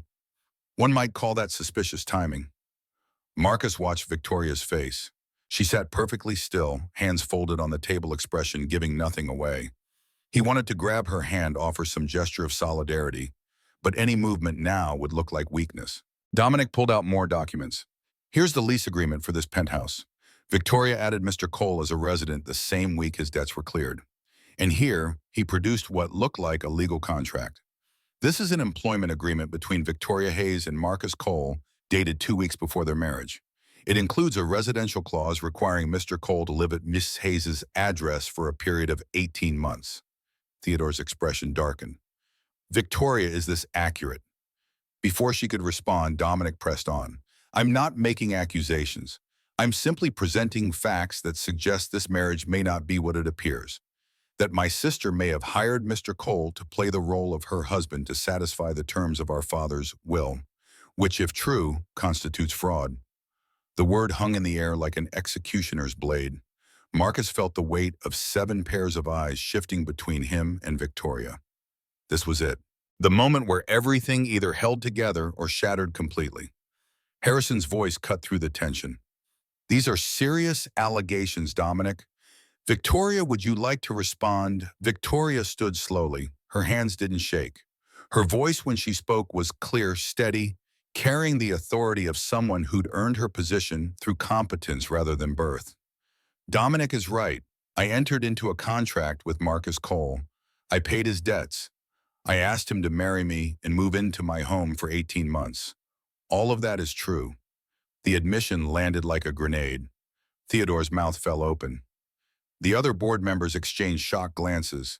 Harrison's face remained impassive, but something flickered behind his eyes, disappointment maybe, or pity. Dominic's smile widened. "Then you admit to fraudulently manipulating the terms of our father's will. I admit to doing what was necessary to work around an archaic, insulting requirement." Victoria's voice didn't rise, but it cut like a blade. "My father's will treats marriage as a qualification for leadership. as though being a woman means I need a husband to validate my competence. It's outdated. It's sexist. And yes, I found a way to satisfy it without compromising my principles or my autonomy. She turned to address the full board. For 3 years, I've increased revenue by 38%, expanded into 2 new markets that now account for 23% of our gross. Brought in clients Dominic couldn't close in 5 years of trying. I've proven my capability in every metric that actually matters. But according to my father's will, none of that counts unless I have a husband. The will's terms were clear, Dominic started. The will's terms were discriminatory. They never should have been written. And if this board wants to punish me for refusing to let my father control me from beyond the grave, then that says more about you than it does about me. Harrison leaned back in his chair, fingers steepled. Victoria, I understand your frustration with the will's requirements, but the fact remains you entered into what appears to be a fraudulent marriage specifically to circumvent. It wasn't fraudulent. Marcus stood up, the words coming out before he could second-guess them. Every head turned toward him. It started as a business arrangement. That's true, but it became real. Dominic laughed sharp, cruel. How convenient. And we're supposed to believe that. I don't care if you believe it. Marcus looked at Harrison, at Theodore, at the board members who held their future in their votes. 4 months ago, Victoria offered me a solution to a problem I couldn't solve alone. I was drowning in debt from my wife's cancer treatment. My daughter was growing up in poverty because I couldn't dig us out. Victoria gave me a choice and I made it. But somewhere between signing that contract and now something changed. He glanced at Victoria. Her mask had slipped, showing the fear and hope warring underneath. We stopped performing and started living. The contract said 18 months. But I'd stay longer if she asked. Not because of money, because she makes me want to be better than I've been. Because my daughter smiles more when Victoria's around. Because courage isn't the absence of fear, it's standing up even when your knees are shaking. The room went quiet. Harrison studied Marcus with sharp interest. Theodore looked thoughtful, maybe even moved. But Dominic's face had gone hard as granite. What a touching story. Doesn't change the fact that you both conspired to deceive this board and manipulate the terms of a legal document. Dominic's voice dripped contempt. The question isn't whether feelings developed. The question is whether the marriage was legitimate at its inception. And clearly, it wasn't. Marcus felt something snap inside him. You want to talk about manipulation, about deception? He pulled out his phone, opened the recording app. Let me play something for the board. He hit play. Dominic's voice filled the boardroom, smooth, professional, offering Marcus money to walk away, promising to bury the contract if he'd abandon Victoria quietly. The words were clear, damning, impossible to misinterpret. Dominic's face went pale. That recording was made without my consent. In a public place. Perfectly legal. Marcus pocketed his phone. You tried to bribe me into abandoning Victoria so you could expose her without interference. You don't care about integrity or honesty. You care about winning. Harrison's expression had shifted from neutral to dangerous. Dominic, is this recording accurate? It was taken out of context. It seems fairly clear to me. Harrison looked at Victoria. Do you have anything else to present? Victoria pulled out her own folder. Yes. I have access logs showing Dominic has been monitoring my email and calendar for the past 6 months, using his executive credentials to track my meetings, my communications with board members, even my personal correspondence, in direct violation of company policy and his fiduciary duties. She slid printouts across the table. Email logs, access records, timestamps showing systematic surveillance. The evidence was comprehensive, damning impossible to explain away. Theodore's face darkened as he reviewed the documents. This is corporate espionage, Dominic. Another board member, a woman in her 50s named Patricia Reynolds, spoke up for the first time. This is grounds for immediate removal regardless of the questions about Victoria's marriage. Dominic stood abruptly. I was conducting due diligence, making sure my sister wasn't spying on board communications. Harrison's voice could have frozen lava. Violating attorney-client privilege by accessing confidential legal correspondence. This goes far beyond due diligence. Marcus jumped back, in the words flowing now, like he'd been holding them back for months. I stayed because Victoria is the best person to run this company. I've watched her work harder than anyone I've ever met. She didn't manipulate anyone. She refused to let an outdated rule destroy everything she'd built. And if this board wants to punish someone, punish the system that forced her into this position in the first place. The boardroom erupted into overlapping voices, Dominic trying to defend himself, Theodore demanding answers, Patricia calling for immediate action, Harrison hammering his gavel, an actual wooden gavel that belonged in a courtroom demanding order. When the chaos subsided, Harrison looked at Victoria and Marcus with something that might have been respect. The board needs to deliberate. Everyone except board members, please leave the room. Victoria, Marcus, and Dominic filed out into the hallway. The moment the door closed, Dominic turned on Marcus with fury, twisting his features. You just made the biggest mistake of your life. When this is over, you'll be explaining to your wife why you got fired for being a snake. Marcus kept his voice level, despite the adrenaline screaming through his veins. I know what I am. I'm a broke copywriter who got lucky. But you're a trust fund kid who thinks the world owes him something just for existing. Dominic stepped closer, rage making him reckless. You're nothing.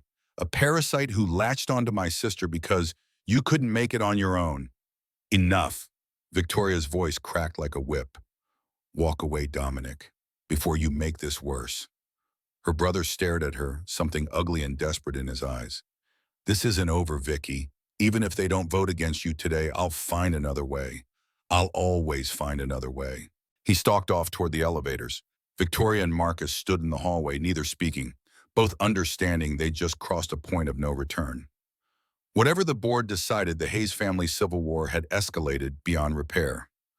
30 minutes crawled past. 40. Marcus paced the hallway while Victoria sat against the wall, eyes closed, breathing carefully controlled. Finally, the boardroom door opened. Harrison stepped out, his face grave. We've reached a decision. Please come in.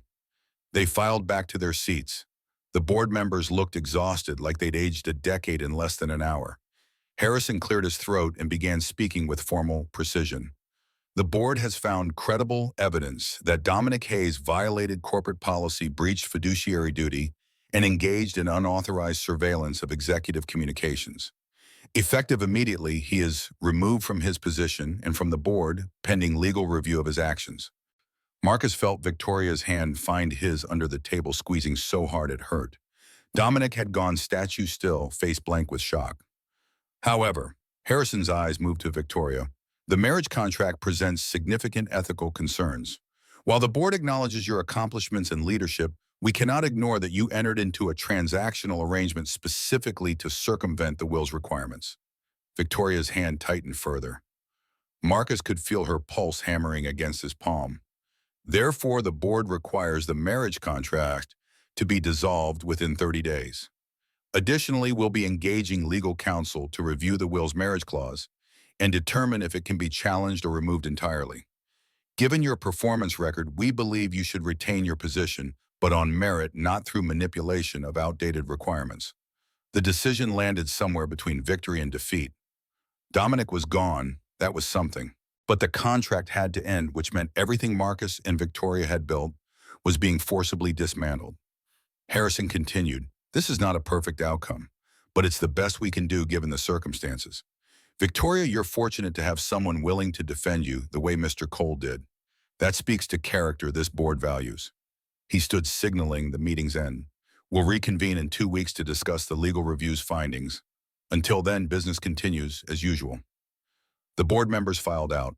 Dominic left without a word, his defeat written across rigid shoulders and clenched fists. Soon only Victoria, Marcus, and Harrison remained. The chairman paused at the door. For what it's worth, Victoria, your father would have been proud, not of the contract, of the way you fought. Then he was gone.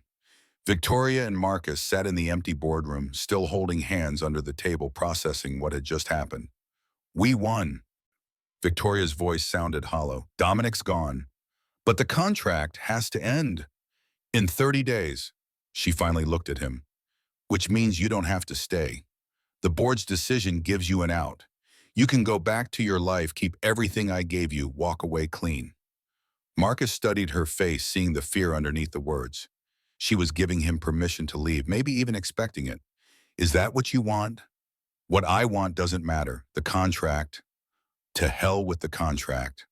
The words came out fierce. I stayed because I wanted to, because this became real to me. Did it become real to you? Victoria's eyes filled. You know it did. Then why are you pushing me away? Because I don't know how to do this without rules, without a contract specifying exactly what we are and when it ends. I don't know how to just be with someone. Marcus stood pulling her up with him. Neither do I. My wife's been dead for 3 years, and I haven't looked at another woman until you. We're both terrible at this.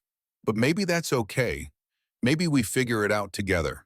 She searched his face like she was memorizing it. What if we try and it doesn't work? What if without the structure of the contract, we fall apart? Then we fall apart, but at least we'll know it was real enough to break us. Victoria laughed through tears. That's a terrible romantic pitch. I'm a copywriter, not a poet. He pulled her closer. I'm just saying, we went into this as a transaction. Let's see what happens when we choose each other instead. She kissed him, then right there in the boardroom, with floor-to-ceiling windows, looking out on a city that kept spinning but regardless of their drama. The kiss tasted like relief and fear and possibility. When they pulled apart, Victoria rested her forehead against his. 30 days to dissolve the contract. What happens after? I don't know, but I'd like to find out. They left the building together, walking through the lobby like survivors of a shipwreck finding shore. The October air felt crisp and clean after the recycled atmosphere of executive floors. Victoria's phone buzzed repeatedly, probably calls from board members, media inquiries, lawyers wanting to discuss next steps. She ignored all of it. I should start packing. Marcus broke the silence as they reached her car. Find a new place. Space. Victoria unlocked the doors but didn't get in. What if I don't want space? The board said the contract has to dissolve. The contract, not the relationship. She looked at him over the roof of the Mercedes. Unless you want to leave. Marcus thought about the penthouse that had never felt like home. About Iris asking if Victoria was going to be her new mom. About watching Victoria sleep at the kitchen table vulnerable and trusting. About every moment that had felt more real than any contract could mandate. I don't want to leave, but I need to figure out what my life looks like without being defined by that agreement. Who I am when I'm not playing a role. Victoria nodded slowly. That's fair. How long do you need? I don't know, a week, 2. Just enough time to find my footing. Take whatever time you need, but Marcus, her voice carried something fragile. Don't disappear. I've had too many people disappear. I'm not disappearing, I'm just pausing so we can start again properly. 2 weeks later, Marcus's belongings were packed in the same duffel bags and cardboard box he'd arrived with. The penthouse looked exactly like it had when he'd first walked in, pristine, expensive, emotionally sterile. He'd left no mark on the place because he'd never really belonged there. Victoria wasn't home when he finished packing. She'd made herself scarce the past few days, giving him room to collect his things and make arrangements. He'd found a small one-bedroom in Astoria, nothing fancy but clean and affordable, and close to Iris's school. The lease started next week. He left a note on the kitchen counter. Thank you for everything. I'll call when I'm ready. M. Short, insufficient. But what was there to say that wouldn't sound like goodbye? The old apartment felt different when Marcus moved back in, smaller than he remembered. Iris helped him unpack, chattering about school and her friend Emma's new puppy, and whether they could get a fish tank because fish were less work than dogs. She didn't ask about Victoria. Kids had a sixth sense about when adults needed space from questions. That night after Iris was asleep, Marcus sat on his second-hand couch and stared at his phone. Victoria hadn't called, hadn't texted. 3 days of silence that felt like a chasm opening between them. Maybe she'd reconsidered. Maybe without the contract binding them, she'd realized she didn't actually want this. Want him. His phone buzzed. Unknown number. He almost declined, then something made him answer. Marcus Cole. The voice was female professional. This is Jennifer Kraft from the New York Times. I'm doing a story about the recent board changes at Hayes and Sterling Marketing. I'd like to ask you some questions about your relationship with Victoria Hayes. Ice flooded his veins. No comment. I have sources claiming your marriage was a contractual arrangement designed to satisfy terms of Richard Hayes's will. If you'd like to provide your side, Marcus hung up. His hands shook. So it was starting, the media vultures circling, looking for blood. Dominic's revenge wouldn't come through board votes. It would come through public humiliation, destroying Victoria's reputation even if he couldn't take her company. He called Victoria. She answered on the first ring, voice tight with stress. The Times called you too. Just now, how many have contacted you? 4 outlets. They're digging Marcus. Someone leaked information about the contract. Probably Dominic's camp, trying to salvage his reputation by destroying mine. What do we do? Silence. Then nothing. We ignore it? Let them write their stories. The board's already decided. What the media says doesn't change that. It changes everything else. Your reputation will survive or it won't. I'm tired of fighting ghosts. Her voice softened. How are you? How's the new place? The question felt like a lifeline. They talked for an hour about nothing important. His apartment hunt, Iris's latest dinosaur obsession. Victoria's meeting with the legal team about challenging the will's marriage clause. Normal conversation between two people who'd somehow become essential to each other despite every reason they shouldn't. When they finally hung up, Marcus felt steadier. Whatever came next, they'd face it together, or separately, or some combination neither could predict. 3 days after moving out, Marcus's phone buzzed with a text. Victoria's name on the screen made his heart jump. I want to meet, not as your boss, not as your ex-wife, just as myself. Are you willing if doing? He stared at the message for 90 seconds before typing back, yes. They met at a coffee shop on the east side, neutral territory, far from Hayes and Sterling's office, in the penthouse and all the places where they'd played their roles. Marcus arrived early, ordered black coffee he wouldn't drink, and sat by the window watching people live their uncomplicated lives. Victoria walked in at 2 p.m. exactly. She wore jeans and a plain sweater, hair pulled into a simple ponytail, no makeup. She looked younger like this, more uncertain. She spotted him, and something flickered across her face, relief maybe, or fear he had changed his mind. She ordered tea and sat down across from him.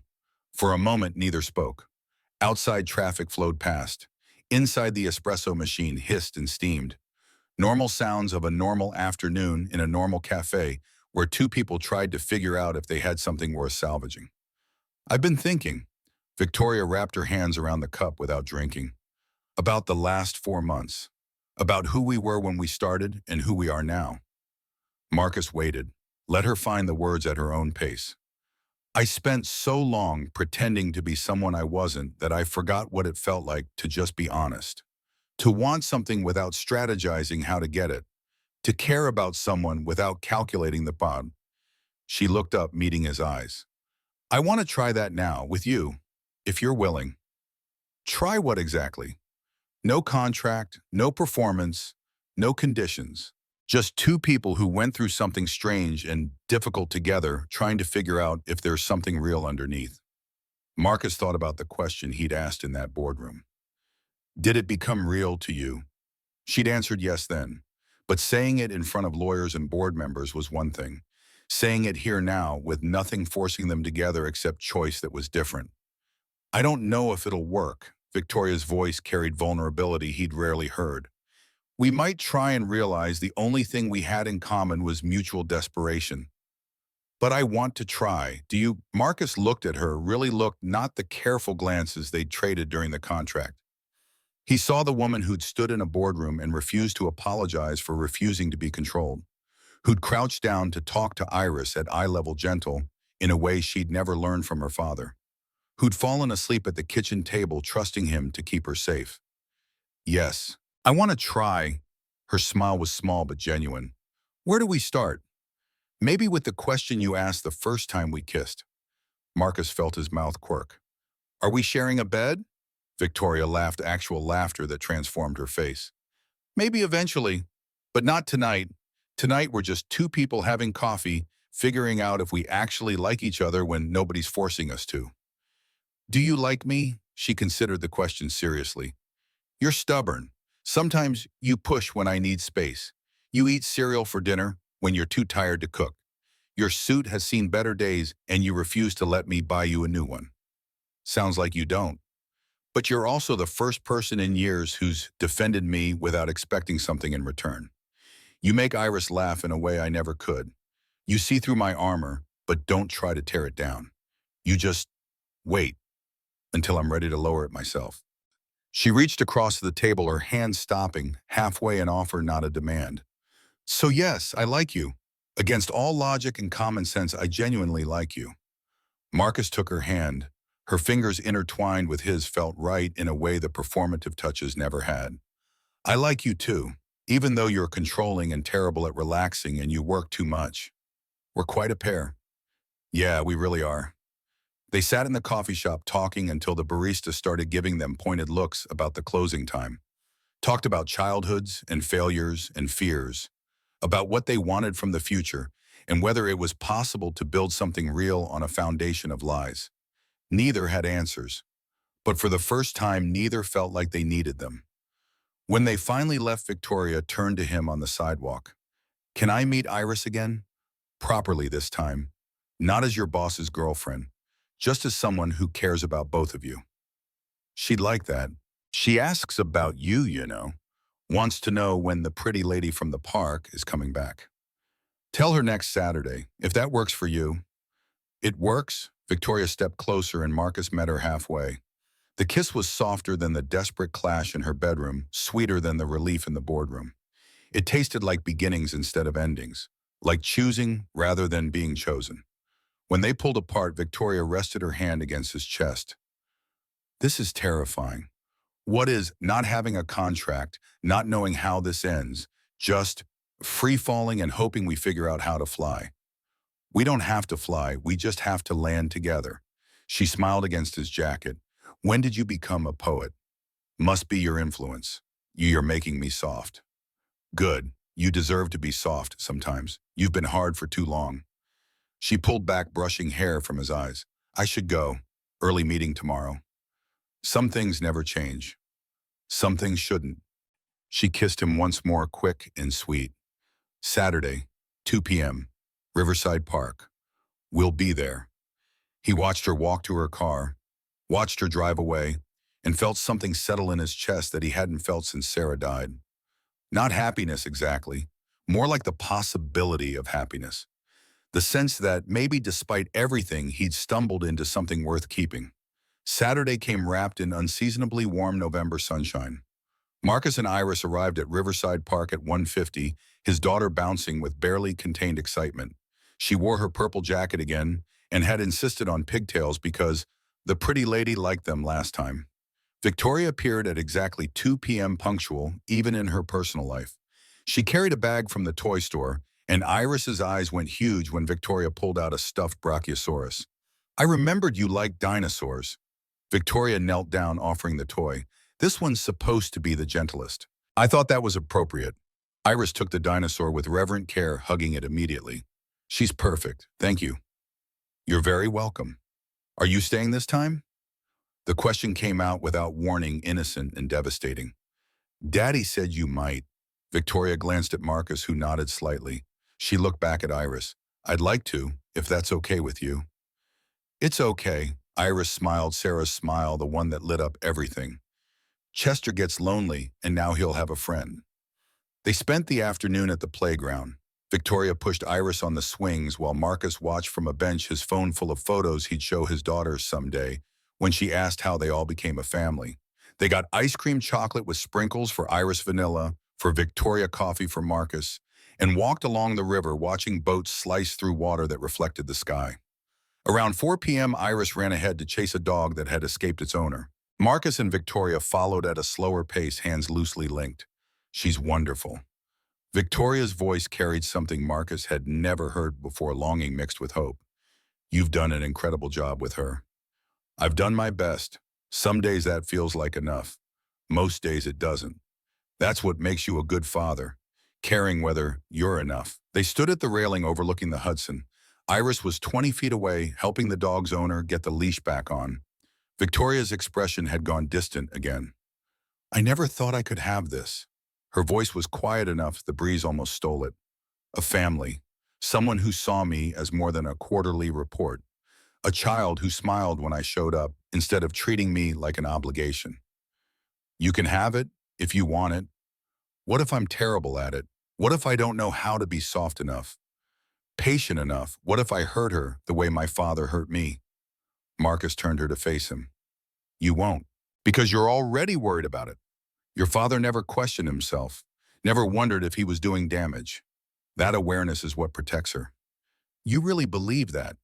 I really do. Besides, you don't have to be perfect. You just have to show up. Iris has spent 3 years with just me, and we've muddled through. Adding you to the equation only makes us stronger.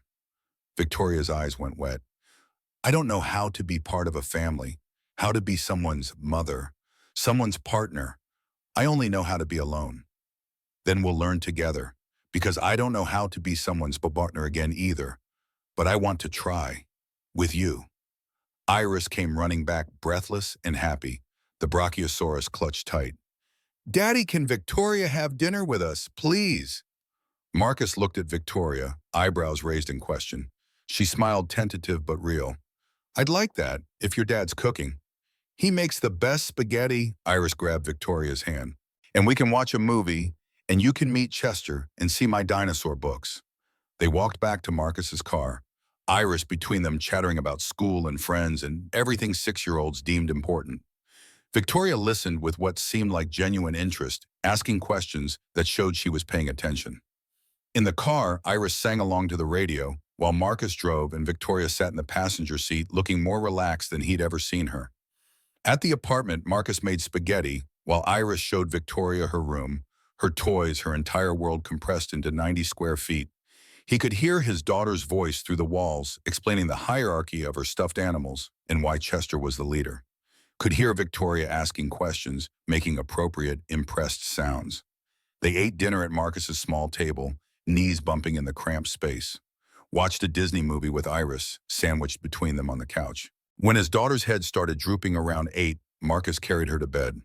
Victoria followed, watching from the doorway, while he tucked Iris in and read 2 pages from a dinosaur encyclopedia before she fell asleep mid-sentence. In the living room afterward, Victoria stood by the window looking out at a view that was nothing like her penthouse, but somehow more real. Thank you for letting me be part of this. Thank you for wanting to be. She turned, and in the lamplight, she looked younger than 28. I should go, let you get some rest. Or you could stay. The words came out before Marcus could second-guess them. Not in my bed, just stay. We could talk, watch something, be together without performing. Victoria studied him, and he could see her calculating the risk. Then she nodded. Okay, I'll stay. They ended up on the couch with bad coffee and a documentary neither paid attention to. Talked about everything and nothing. Around midnight, Victoria's head dropped onto Marcus's shoulder. He pulled a blanket over them both and let her sleep, just like that night at the kitchen table. When she woke at 2 a.m. disoriented and confused, Marcus was still there. She looked up at him, hair wild, makeup long gone, nothing like the Ice Queen who'd offered him that contract. I fell asleep again. You needed it. I should go home. You could, or you could stay until morning. Victoria considered this, then she settled back against him, pulling the blanket tighter. Morning sounds good. They fell asleep together on a couch that was too small and too cheap, but held them both anyway. When dawn filtered through the windows, Iris stumbled out of her room and found them there. She smiled that devastating smile and whispered, I knew she'd stay, before climbing into the small space between them. Marcus woke to find himself pinned between his daughter and the woman who'd started as a transaction and somehow become something infinitely more complicated and real. Victoria stirred and opened her eyes, saw Iris curled against her and smiled. Not the controlled, professional smile, the genuine one that transformed her face. Good morning. Her voice was rough with sleep. Morning. Marcus kissed her forehead because he could, because there was no contract saying when physical affection was allowed. You stayed. I did. She looked at Iris, still sleeping between them. Is this what mornings are like? When you're part of a family, yeah, this is exactly what they're like. Victoria's eyes filled, but she was smiling. Then I want a lot more of them. You can have as many as you want. Outside, the city was waking up, traffic sounds, distant sirens, the ordinary chaos of millions of lives intersecting. Inside this cramped apartment, Three people who'd found each other through desperation and stayed through choice were building something fragile and precious and real. It wouldn't be perfect. They'd fight and struggle and sometimes question whether they'd made the right choice. But for the first time in 3 years, Marcus Cole woke up feeling like tomorrow might actually be better. And for the first time in her life, Victoria Hayes understood what it meant to be enough, not because a contract said so, but because two people she loved had chosen her anyway.